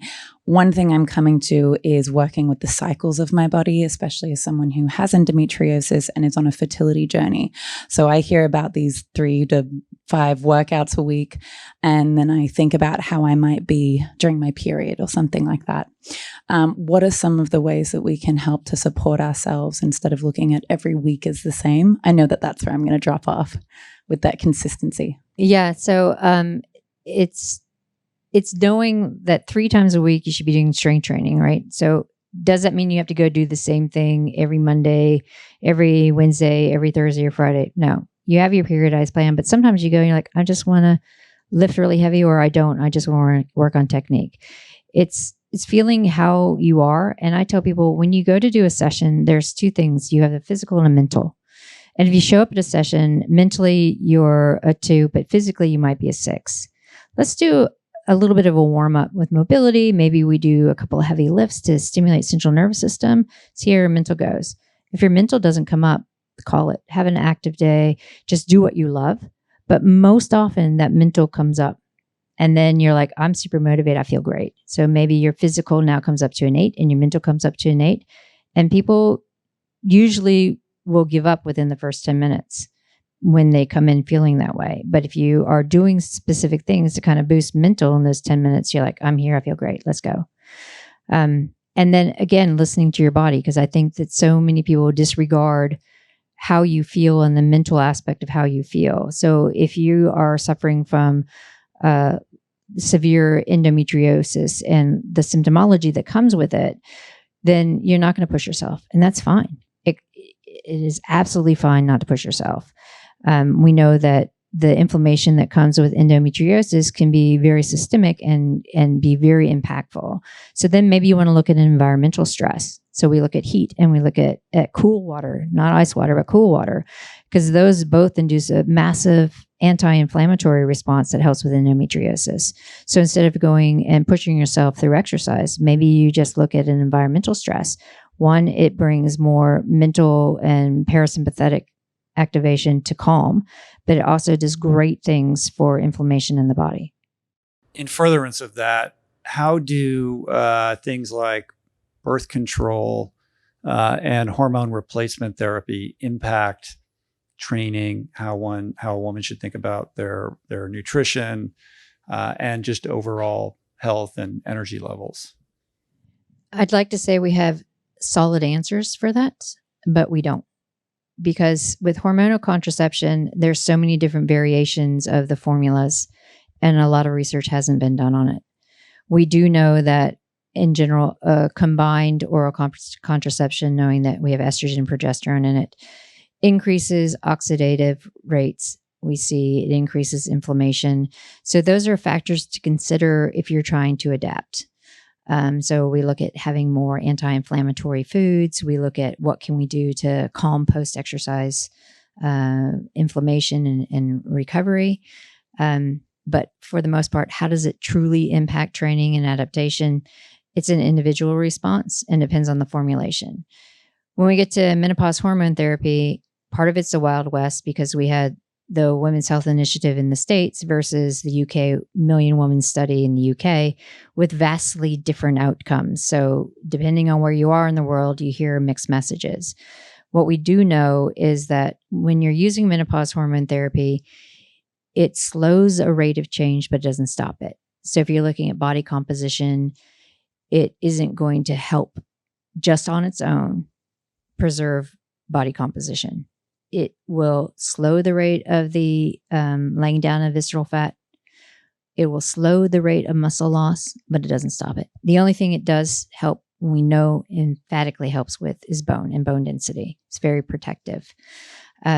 So when someone's considering hormonal options, it's like, yes, have an informed choice, but you can't neglect the lifestyle parts that come with it. And I have younger reproductive year clients and athletes. And if they're changing their pill or they're going from a pill to an IUD, we want to track how they're feeling, because symptoms really will dictate how they're responding.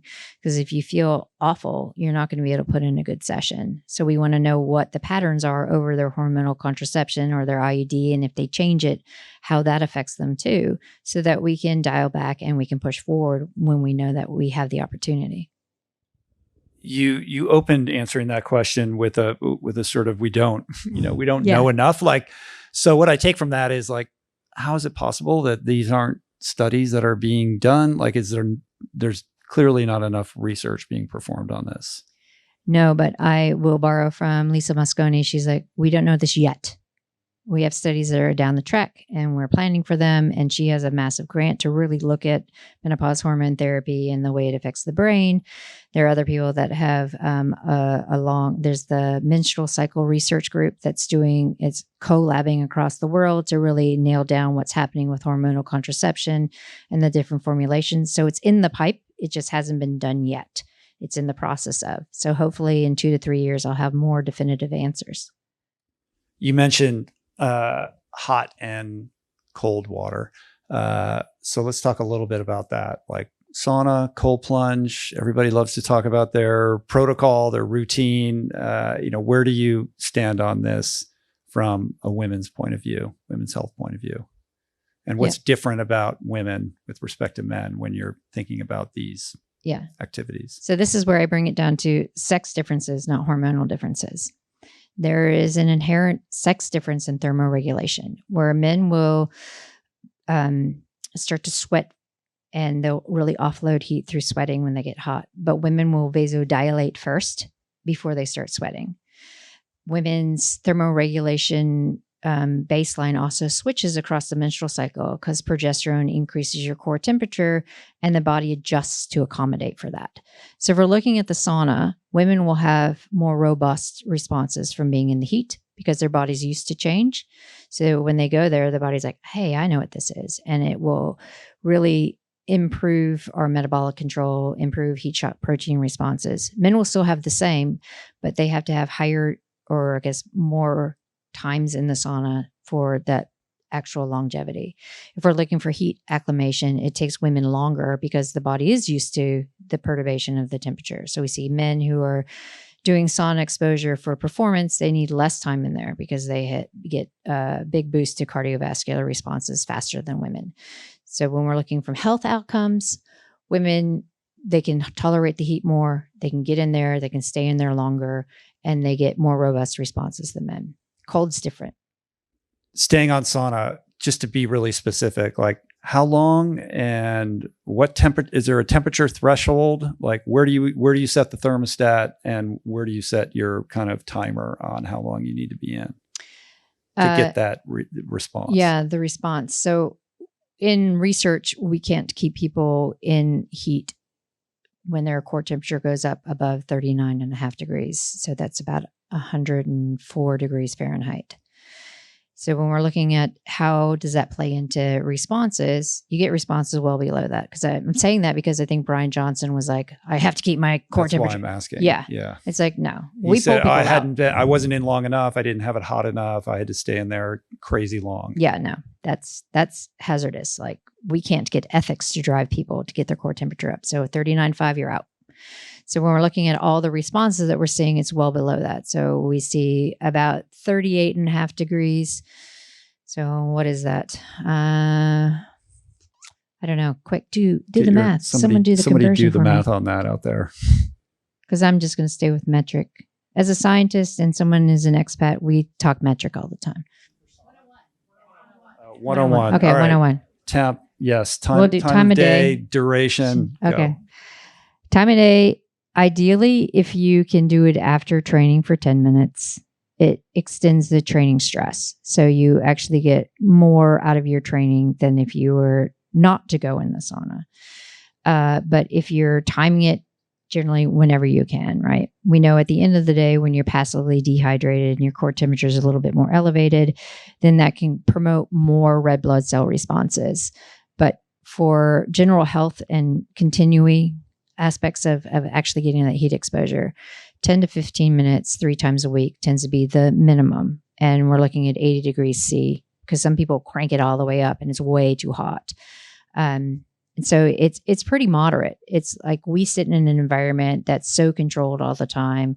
We have central heat, we have central air, we get in our cars, we turn the air on and roll the window down. We're not really used to being above 80 degrees because we become very uncomfortable. Women find 80 degrees super comfortable. Men start to find it a little bit too warm, but that's beside the point. So we're looking at heat exposure. It's a moderate dose more regularly, and we get really good health benefits from it. We're talking about heat acclimation. We know that 5 days in a row at that 80 degrees C mark for up to a half an hour is what your body needs as a man to get cardiovascular, meaning blood volume expansion, sweat rate changes, to be able to perform well in the heat. For women, it's 9 days because we have to extend it because our bodies are really used to that fluctuation. For health, it's not the same thing. So we look, the minimum dose is 10 minutes 3 times a week. Cold plunge. Oh, yeah. I caused an international shitstorm with this one.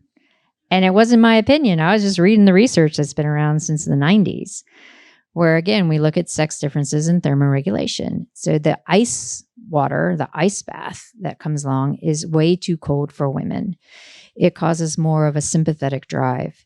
And once we get over that sympathetic drive, then the responses for parasympathetic still are not as robust as we see for men. So men can do fine in ice water, but for women to garner parasympathetic changes and metabolic changes, cool water. So we're looking at 55 degrees Fahrenheit, around 14 to 16 degrees Celsius. It is in the research. Women do well in that, where it's cold enough to create a stress where the body will adapt, but it's not icy cold that causes an opposite response. Why did that cause a shitstorm? Because of the entire people love their ice baths. plunging, Yeah, their $1 billion ice plunge. Yeah. Where's Julie? Julie should be happy, but yeah, there she's. Oh, good. No ice for you. Yeah, no, she's not into it. Let's talk a little bit more about nutrition. Fair to say you're a pro protein person? I am. Yeah. Underscore your perspective here. So when we look at protein, I'm glad it's making the heyday, right? So we look at it as when you're looking at the initial RDAs, people have to remember that a recommended daily allowance is the bare minimum someone needs to prevent malnutrition. So when we start looking at protein, the recommendation that is there in general for women in the US guidelines is enough just to exist. But when you start adding activity and you start adding age, we need more. Not only that, higher protein diet is satiation, because we're in an ultra processed world where a lot of people are gravitating to really fast foods, meaning not fast food, but fast to grab and eat. And those ultra processed, they don't really feel satiated. But if we have a higher amount of protein, not only are we able to contribute to more muscle generation and bone building and all the things that we think about with protein, we also get better appetite control. So we start looking at the guidelines for protein. We know from the research that 1.6 to 2.2 grams per kilo, which is about that 0.8 to 1 gram per pound, is optimal. As we get older, we become more anabolically resistant. So that means our body doesn't use protein as well, doesn't respond to strength training as well. So we really do have to make sure that we stay on an upper end of an intake. There have been some research recently that shows that it doesn't matter what time of day you take it or how much you have at any meal, as long as you get what you need in the day. There's a caveat for that, because as you get older and you're more resistant to protein intake, try to get it as close to the end of exercise as you can, because that's going to really enhance those post-exercise mechanisms for muscle repair, tendon repair, all of the things that we think about with protein intake. And that's more particularly acute for women versus men. We see, yeah, because the metabolism aspect for women post-exercise comes back down to baseline way faster than men. We see that for women, we're back down to a euglycemic or a blood glucose control of baseline within about 90 minutes. For men, it's 2 to 18 hours, depending on what they've done. So more important to make sure that you're replenishing your protein post-workout in that 30 to 60 minute window, then that's more important than it is for men. Yes. And the other thing is women tend to undereat anyway. So if we're looking at let's nail food before and after exercise, then we can make sure we're keeping you out of signals for low energy availability. I know Dr. Emily Krause is here, and she does a lot of work in red S and low energy. And the eating opportunities that are available, we look at every eating opportunity. Most people are like, yeah, post-exercise, I should eat. What do I eat? When do I eat it? It's like, okay, well, let's make sure we really maximize that post-exercise eating window to help eliminate low energy availability. No fasted training. Correct. Say you. Yes. Yeah, this is another controversial flashpoint for you, on at least as far as the internet goes. Oh, yeah. Yeah, exactly. And that's sort of flies in the face of somebody who's thinking, well, if I'm trying to lose weight, like if weight loss is like what's guiding those decisions, like I should just get up and get after it without eating anything, and then just, try to manage portion control throughout the day. Of course, your appetite is going to spike in the aftermath of that, and you're depriving the body of the nutrients it needs to basically create like a stasis point, right? And repair itself. Exactly. And I mean, when you think about why are you going to do exercise, you're not getting fitter in the exercise session. You're trying to create a stress. And the stronger that stress is, the better your body adapts. So if you're going to create a stress without food, you're not going to create a really strong stress. You feel like you are, but from the body, from a cellular level, it's not as strong of a stress to create the adaptation that you want. You're going to have more catecholamines, so that's your cortisol and your breakdown hormones that are being produced so that it can fuel your workout. But let's just take that negative stress away by putting a little bit of food in before you go training so that you can really maximize the exercise stress and then get the adaptations that you want from the post-exercise recovery. Your critics out there say that your position on fasted training or just intermittent fasting in general for women is not supported by the evidence. So I wanted to give you an opportunity to respond to that. Like, what do you say to that? Yeah, there's also the rumor that I only cite rodent studies, and that's not true either. So when we're looking at the evidence for fasting and fasted training, most of the stuff that people are coming out with, yeah, you should do fasted training, it doesn't matter, you should do intermittent fasting, is still guided by male data. You go into ChatGPT, it tells you the same thing. Why? Because there's this echo chamber in the bell curve that's just pulling up the rhetoric that everyone is talking about. When we go into the research and we're looking specifically from things like endocrinology, and we're looking at fertility, and we're looking at population research with appetite and appetite control, it all gravitates to women do better in a fed state. We look at the studies that have been done in the sports science world. There aren't a lot, but there are ones that are done. It still points to women do better in a fed state. We have this variation in appetite control, like I was talking about with chronobiology.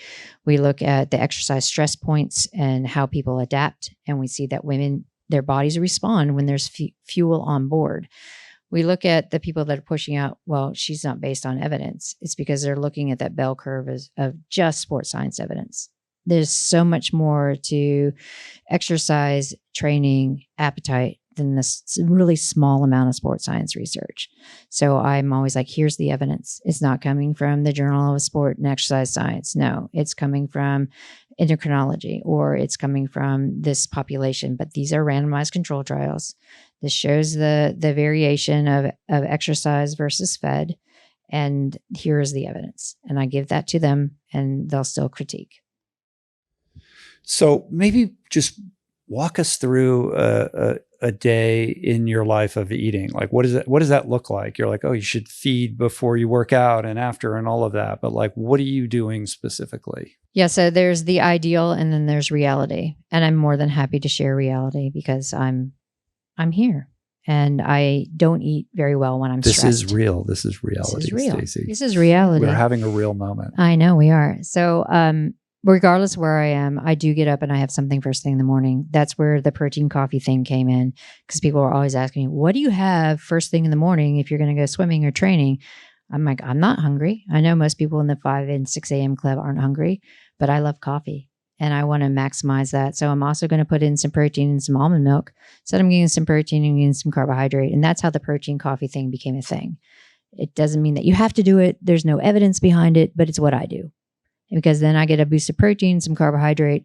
I'm going into a training session. I can maximize my training, and I have caffeine, and everyone loves that. Well, for the most part. Then I come home and I have real breakfast, and I try to have it with my daughter before she goes to school. I'll have a bowl of overnight oats with some chia seeds and some nuts. Might put in some protein powder. I'll have another espresso, and then I get on with my day. Lunch is a variation of a Buddha bowl. Afternoon, as we call it in New Zealand, afternoon tea when you come home from school, is another variation of nuts and veggies, crackers, hummus, and then we have dinner. And my husband isn't plant-based. My daughter isn't either, but we all start with the base of the same thing. So it is more of the Buddha bowl where you're having different grains, you're having different veggies, you're having different greens. Then I put in some roasted sweet potato or other roasted veggies, some tempeh, edamame, some garbanzo beans, and then I'll put tahini on top as my dressing. Because I'm not a big fan of salad dressing, but I love tahini, and then mix it all in, some avocado, and then there's a bowl of about 40 grams of protein and some fat, and it's great. And then later I'll have some dark chocolate because I love dark chocolate. I mean, that all sounds like very doable and reasonable. Yeah. You know, and I think when you see 1.1 grams of protein per pound of body weight, like that's intimidating. That sounds like a lot, but walking through like what you eat in a day, I'm like, yeah, that sounds basically like what I do. Yeah. Without really thinking about it. It's not like it takes some kind of ultra focus on the protein aspect of this to meet that requirement. No. And also leaning into like fiber and 30 different plants a week. Right. And so it's like if we can get protein and fiber at every eating opportunity, people get what they need in a day. They get the higher protein intake. They get the diversity. They get the fiber. Let's not make it difficult. I quote the research, and those are all in numbers, but the reality is it's pretty easy if you're thinking, I just want regular, normal food. I know, but people like to make it difficult. I know they want do. to make it difficult. People like to pick fights. They like to make it difficult. Yeah. Supplements. Yeah. Let's talk about creatine. This is another topic there's a lot of discourse happening right now around this. This supplement that's been around forever kind of began in the bodybuilding world and now has made its way into mainstream discourse. And there's a lot of discussion around amounts. So first, maybe explain what creatine is, what it does, and how women should think about using it. Yeah, so creatine, if we're thinking, and I'll get a little bit biochemical right now, we're talking about fast energetics. The first 0 to 20 seconds of any cellular process requires creatine because we have ATP and CP, so that's adenosine triphosphate and creatine phosphate. So when ATP splits to produce energy, you have this floating thing that then gets taken up by creatine.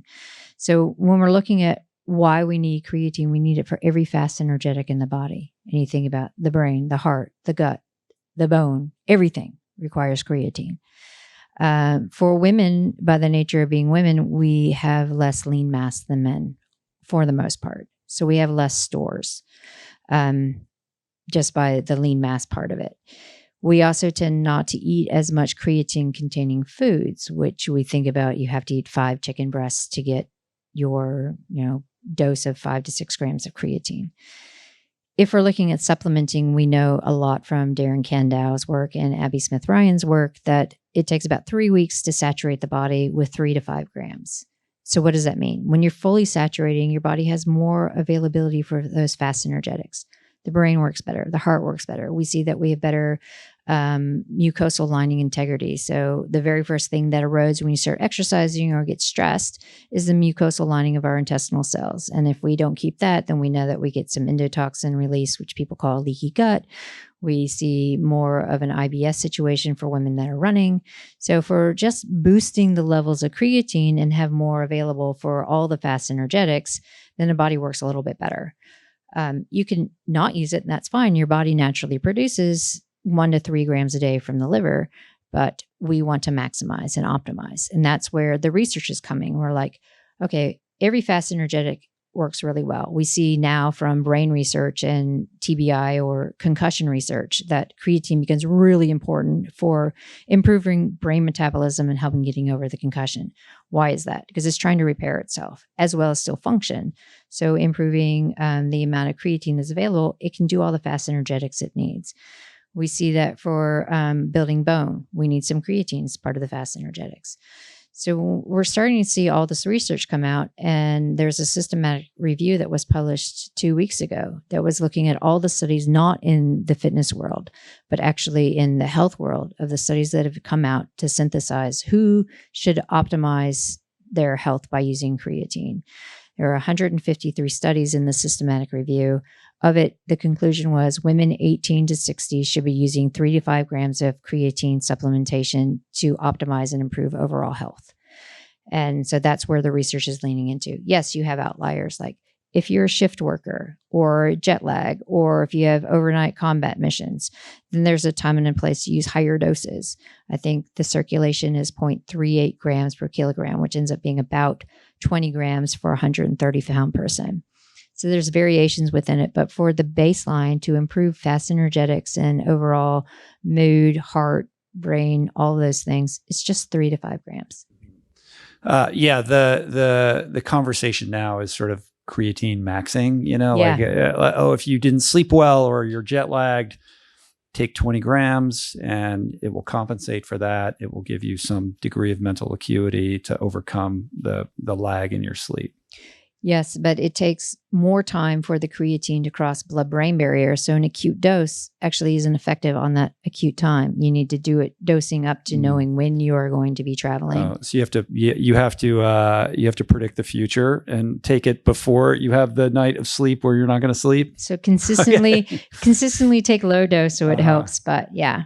Is this something that should be cycled, or is it safe to just take, if you're taking like 5 grams a day, just keep doing it. Yeah. Mm-hmm. We look at cycling creatine in the higher doses, and that's a lean into the bodybuilding muscle performance side of things, where was 5 grams 4 times a day with 20 grams of carb to really maximize what's in the muscle, then cycle it off to lose some of the water weight, and then cycle it back on for different training modalities. So when we're looking at cycling on the lower doses, it's a kind of a moot point, because when we look, it takes 3 weeks for your body to fully saturate.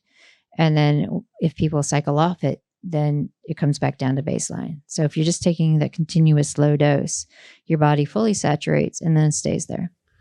The same woman who has the concern about getting too bulky from lifting heavy weights may have this concern around creatine that it's going to lead to bloating and water retention. And there's some other things that come with that. You can get like some diarrhea, some stuff like that. So what do you say to that person?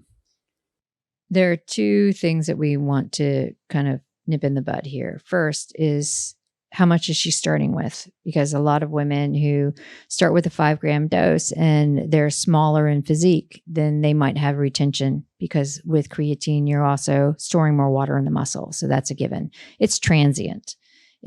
It will go by the wayside within 2 to 3 weeks. And most women who are freaking out about bloating and water retention they don't want to wait the 3 weeks. So let's start at a smaller dose. Let's start with 1 to 1.5 grams and work our way up to the 5 grams over the course of a month. That way your body is starting to saturate, it's getting used to it. You don't get the bloating and the side effects.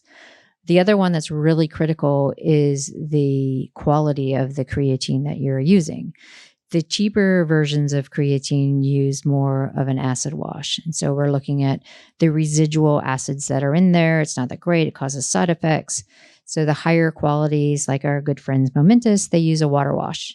And that reduces any kind of the residuals that cause side effects. So first, make sure you have a high quality. And 2, let's start with a lower dose and work our way up.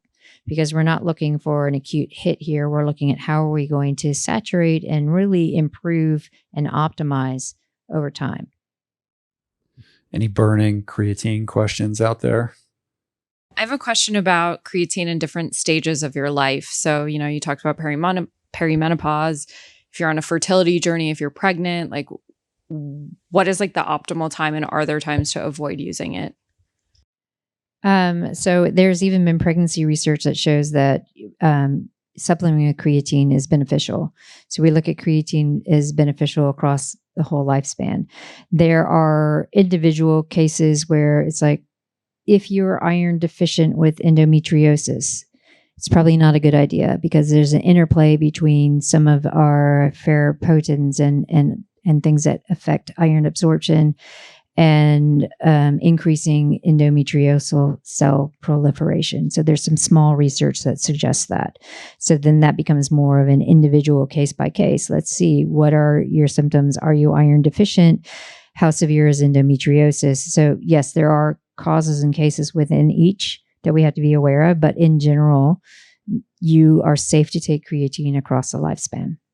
Other than creatine, what are the other supplements that you would suggest women be taking, and maybe some supplements that they should be avoiding? So I will also say vitamin D3 is really important. For those of us that live in the extremities of the hemispheres, it's really important in the low light for people who live in places like Seattle where you have winters that are super gray as well. And just in general, get your vitamin D levels checked because we know that low vitamin D is associated with more severe PMS and PMDD in women, more severe perimenopausal symptoms. We also see there's a suppression in immunity. We also see vitamin D is really important for things like bone and bone density. So it is pretty important. It works as a hormone within the body to facilitate a lot of the responses. And we also see that women who have low iron and low ferritin also tend to be low in vitamin D. So in general, I tell women just taking a vitamin D supplement will help boost. If you are worried about having super high vitamin D levels, get tested first. Then when we start looking at what you should not take, we see that like nitric oxide is a very widely used one for sport performance. We see, oh yeah, it's a vasodilator.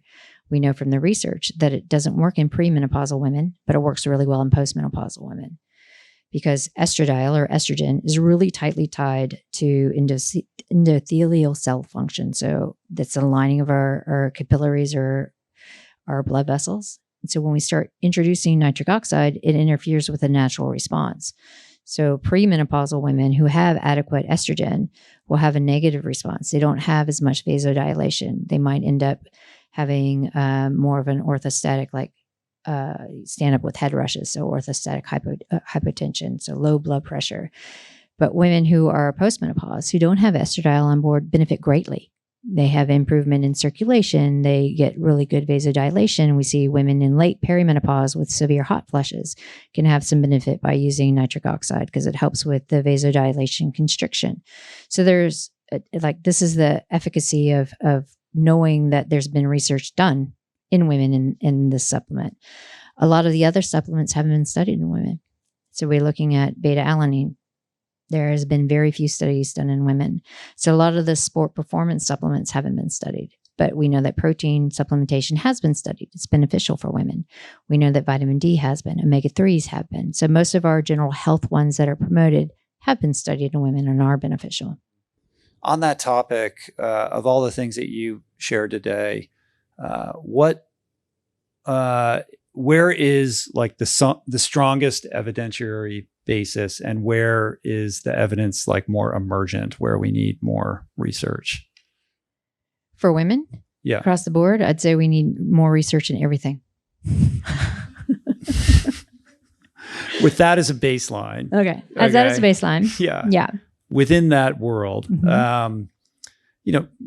you've shared a lot of insights today, and I'm sure there's a spectrum in terms of like what's where there's enough kind of evidentiary basis and where you would like to see more studies being done.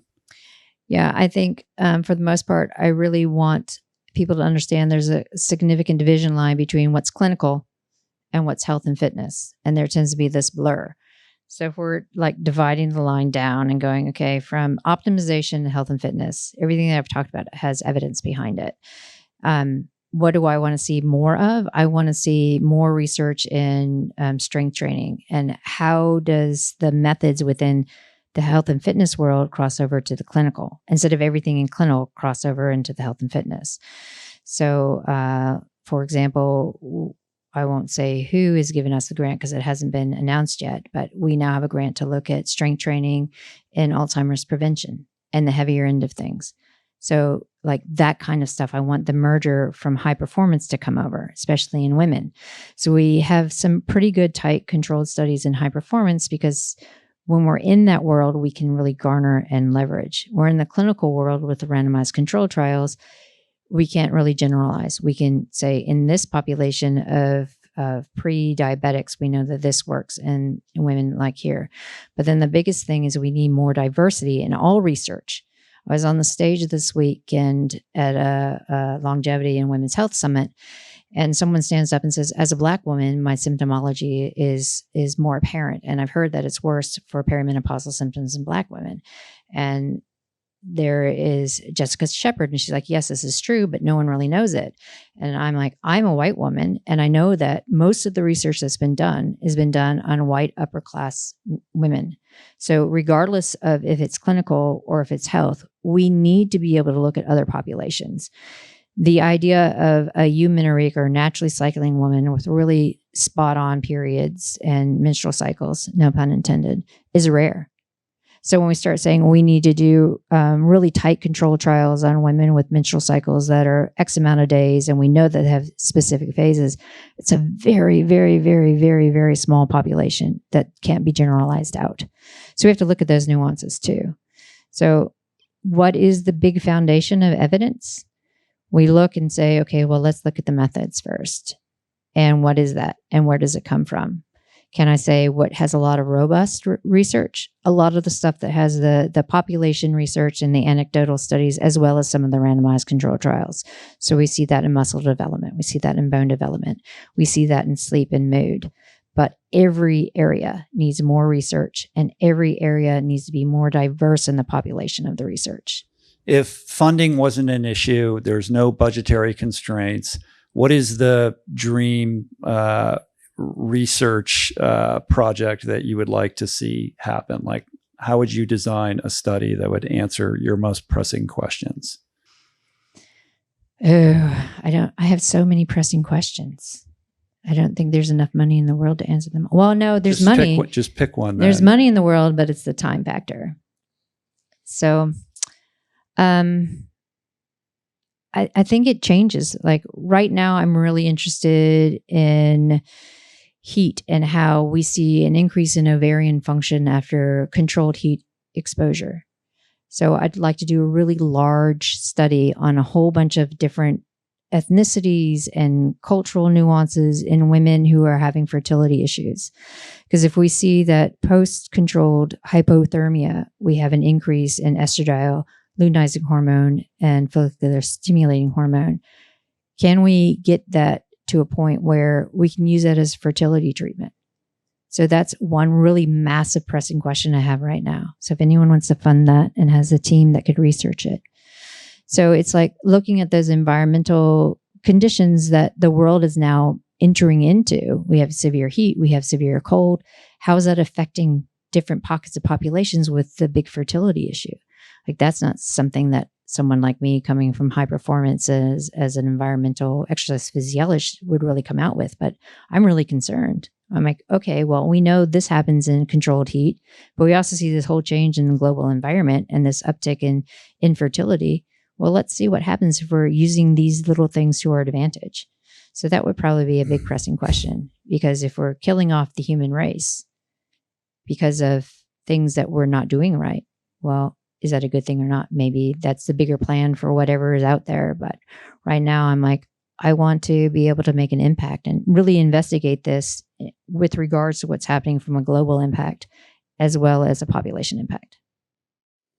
I don't know if you all know this, but last year, Stacy appeared on some of the biggest podcasts in the world, Diary of a CEO, Mel Robbins, Huberman. You did Huberman also, yeah.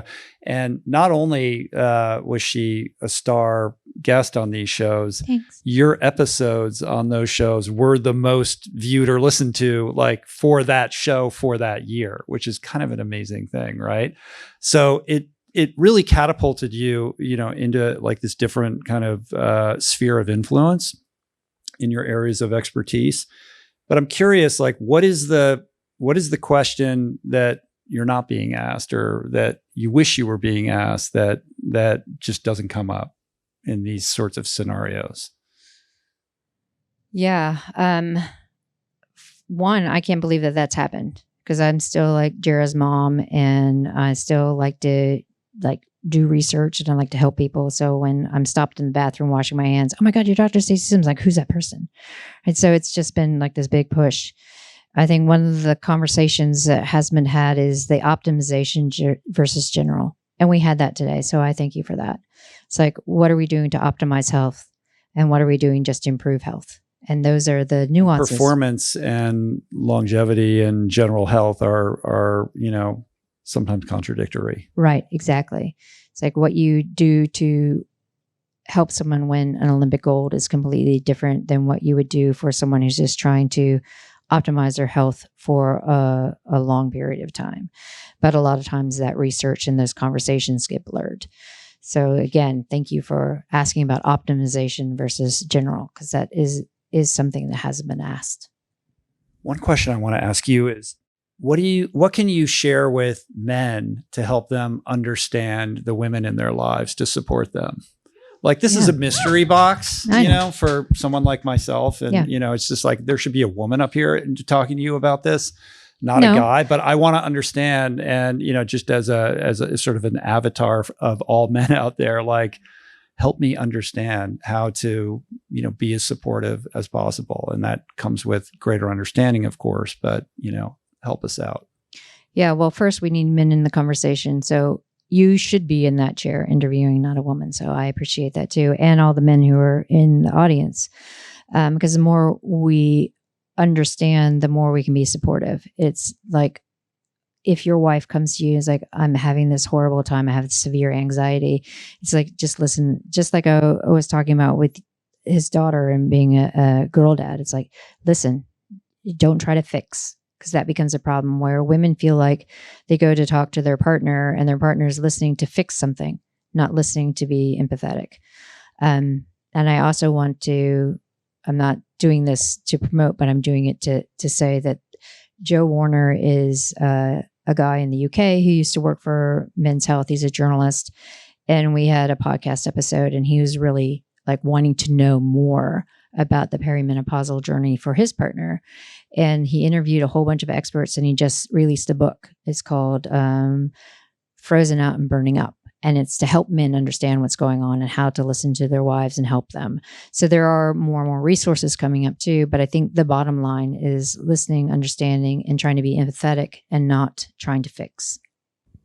Awesome. Let's put it out for any questions before we wrap it up. This is a little bit of a follow-up to the creatine conversation. I have 2 daughters, and they are athletes. So I think my curiosity and question really is more about how should we guide female athletes, young female athletes, on this journey in terms of supplementation, nutrition, understanding? What would be your suggestion there? I would refer to the Faster Women's Program at Stanford.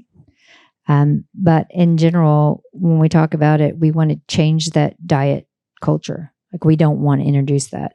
So we're talking to our young female athletes. It's all about fuel for what you're doing. If you are fueling your body, you're becoming stronger, you're becoming more resilient. And then we also have to think about the mental stress of trying to grow, develop, understand your personality and become part of this world. So it's also having the eye to what is the mental status today? Like, how am I talking to my daughter? How am I using empowering language instead of negative language? When we're looking at a sporting culture as well, unfortunately, the default is to be compared to boys. We see this in coaching, and it's really disheartening for girls to always be compared to that norm. So if we're trying to change the sporting culture, we're trying to encourage our girls. It's talking about being fueled. It's talking about being fast and powerful and strong, and all of that positive language, and not talking about, oh, calories. Oh, you need to eat this. It's not about that. It's like, let's put it in that performance space. Let's talk to them like they are athletes, because they are. You need to eat enough. You need to fuel for your training. You need to fuel for your brain. You need to fuel for your endocrine system. It's all about fueling because your body is growing. You're learning. You want to be the best that you can be in your sport. And you want to do all of these things. We need fuel for that. Would you suggest supplementation as they start to get more serious about their sport, depending on their sport?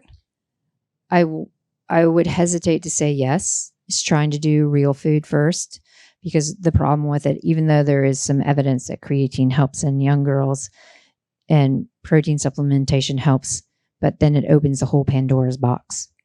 And we want the training to come through for adaptation. We want the fuel to come through for supporting that adaptation. I always think about when I was back in the day when Interbike was in Las Vegas. I was sharing a cab back to the airport, and this guy got in and he didn't look healthy at all. And he was talking about how he's going to go to on a bike ride, but he had to use his beta alanine and beet juice first.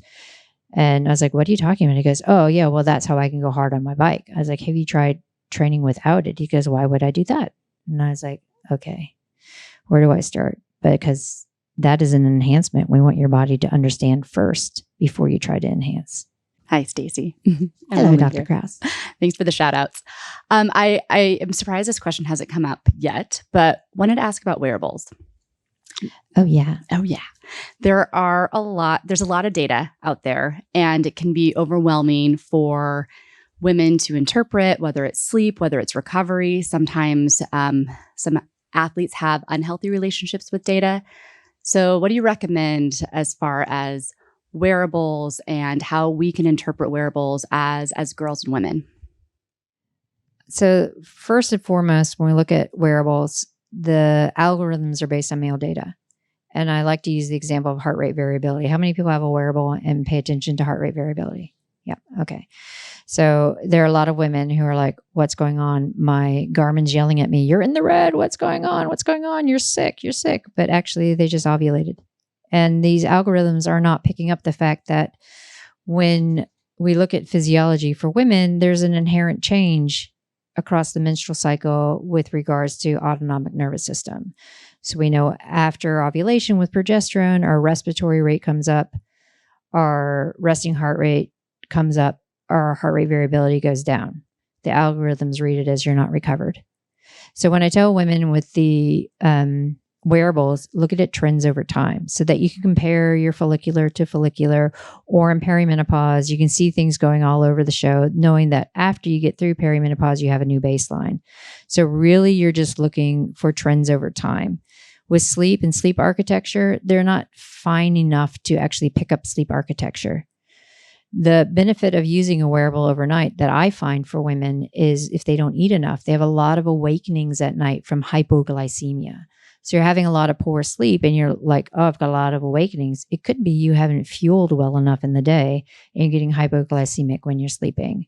We see this in some of the continuous glucose monitors, CGMs that are being used. So there is usefulness in them, but only for trends over time. I really appreciate that you spoke about not fearing perimenopause. I'm definitely still a little scared of it. Don't be. How can women know that they're entering that phase? Like what are the signals that will specifically tell you that you've entered that? And if you could boil it down to one thing, like what's the first thing to tackle when you do enter that phase? There isn't any one like bell that goes ding, ding, ding, you're in perimenopause. It could start as early in your mid-30s. Maybe it doesn't start until you're in your mid-40s with regards to symptomology. But we do know that you have more and more anovulatory cycles as you get older. So we generally say that once you hit 40, then we know you're in perimenopause. And it's a rough guide. Some people have really severe limiting symptomology. Some people breeze through until like the last couple of years before that one point in time menopause hits. But it's a significant individual journey. And although everybody who's born with a uterus goes through it, we're still not sure why. Why do we have this ovarian wind down? Why are we having all these changes? And what are the definitive tests that we can do? We don't have those. So it is an individual journey. If you're like, I'm starting to be really anxious and I'm not sleeping, that's probably perimenopause. You are finding more soft tissue injuries, that's most likely perimenopause. One of the big tells for runners is they start getting more and more plantar fascia issues, because we start having disruption in tensile strength, and we are getting weaker in our calf muscles because we lose strength and power first. So we start getting more and more tendinopathies and soft tissue injuries. So all of those are in line with, yes, you're perimenopausal. But don't be afraid, because there's lots of things you can do. I'd like to follow up on these two questions. I'm Rachel. So I'm a researcher, and I do a lot of diagnostic testing in my labs. So you've mentioned many of the tests, the blood tests specifically, and these are becoming more and more available in the commercial space. Everybody's talking about testing 9,642 biomarkers, particularly hormones. And I'm wondering if you have blood tests that you recommend, and if you do, how regularly you think that you should be getting them, thinking about the difference between what you're calling out as general health and maybe some of the more sophisticated things that you or I might do in the lab. Yeah, I'm not a fan of hormone testing, because it's just giving a snapshot of that time of day. If you're really to optimize getting something like estrogen, you have to know day 2. Well, women's cycles are all over the place. So I really don't put stock in getting hormone testing unless you have fertility issues. When we look at blood tests, I find it really useful to have things like ferritin and to know your baseline cholesterol. We also look at CRP. So some of the basic inflammatory markers we want to keep track of. One of the tells for perimenopause actually is a change in your cholesterol, and you have an increase in LDL. So we see this, you haven't had any cholesterol problems, and then all of a sudden your LDL is elevated and your HDL is dropped out. And then you're told, oh, you need to eat more fiber. Actually, it's perimenopause. What do we do about that? So having a baseline of just your basic blood tests for trends over time is very useful, because if you start having symptoms and you go get a blood test, that's just telling you that one point in time, confirming something you already know, but you don't know what your previous norm was. So that's why I tell women, it's like, get a DEXA every year, know what your bone mineral density is, know what your body composition is, hold on to that. Get your ferritin tested every 3 to 6 months if you have a history of low ferritin. Keep track of your cholesterol every year, see your CRP, get your vitamin D tested at the beginning and end of the season, so end of summer and the beginning and end of winter. So just small things to be able to optimize, but you don't have to go spend $500 a month to get all these biomarkers, because we just need to take care of the baselines first. I love cold plunging. Okay. Is it inherently bad for me if I'm doing it at normally it's like 45 degrees Fahrenheit, which is like 7 degrees Celsius, but like, is that inherently bad? It's not bad for you. It's, if you're already acclimatized to it, great. I'm not going to tell you not to do it. But for all the rhetoric of every woman needs to do really cold ice baths, it's intimidating because you don't have to. There are other things, like if you're already doing it, great. If you're a cold water ocean swimmer, it's really beneficial, so you keep doing it. But if you're someone who's looking to optimize health and you're trying to see which environmental stressor to do, cool water if you want to examine that. But for the most part, I try to push women to the sauna. But other people are like, I can't handle the heat. It's like, okay, well, maybe cool water plunge is good for you. If you're already doing ice and you're already doing cold, your body's adapted. It's fine. But maybe you also want to add sauna to get some better health benefits. Oh, I've got the sauna too. Perfect. Yeah. I find I have so many women in my life who have mysterious chronic illnesses or women's health issues, and they're exhausted by it. They come into clinical settings where they are not believed, or it doesn't feel like the doctors are necessarily asking the right questions. What's your advice? I hear you speak today, and I actually have so much hope and excitement for where women's health are going now that we're included in studies. But for today, we are still in that sticky period. What are ways that we can advocate for ourselves in these clinical spaces and advocate for ourselves outside of these clinical spaces?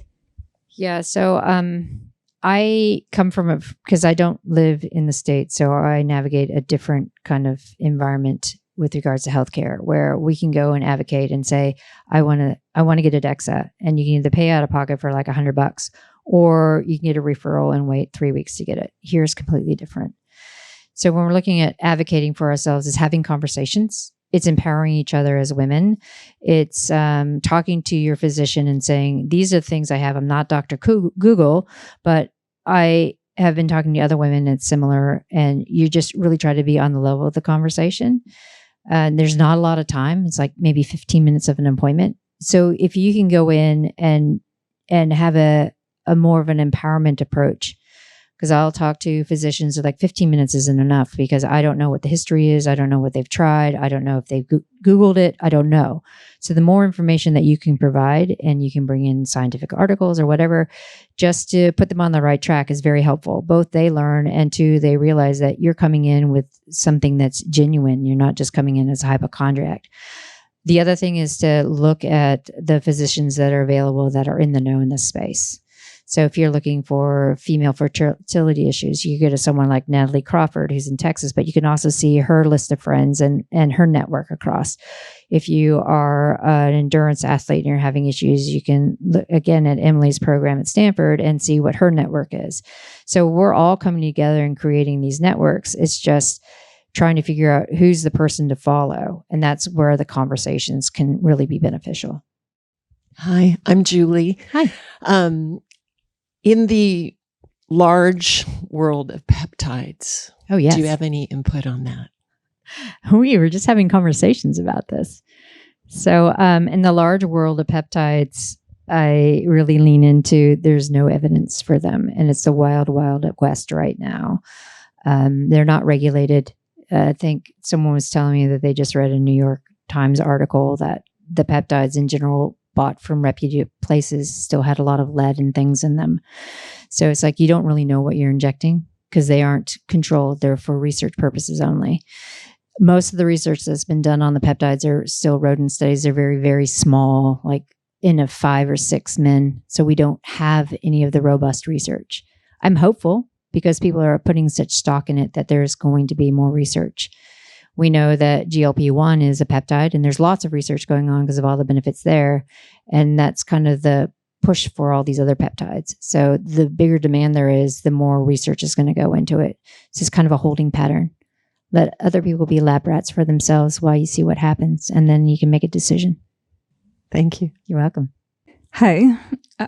We talked about strength training as part of this conversation, and you've expressed the need for women to really lift heavy. What is heavy? Like, how should a woman think about where they should be targeting with that? Yeah. So I often tell women if they're first starting their strength training journey, I don't want them to think about lifting heavy. I want them to go in and just do any kind of strength training. Get the resilience, get the gains. And then when we start looking at increasing load, when we talk about lifting heavy, on a scale of 1 to 10, the effort needs to be about an 8. Or if you go pick up a dumbbell or a barbell and you can do 5 or 6 reps really well with really, really good form, and you think maybe you could do 1 or 2 more, that's where you stop. Because it is very relative. Thank you. Yeah. Stacey, I just wanted to acknowledge you for the tremendous public service that you are providing people. You're a powerful and important voice. We need more women like you out there who are advancing women's health. And I just want to commend you for the work that you're doing. And I appreciate you coming here and sharing so openly with all of us. So thank you. Thank you. Yes. Thank So you let's for hear having it me. for Dr. Stacey Sims, everybody. Thank you. And thanks for coming. Cool. Yeah, thanks for coming. Yeah, cheers.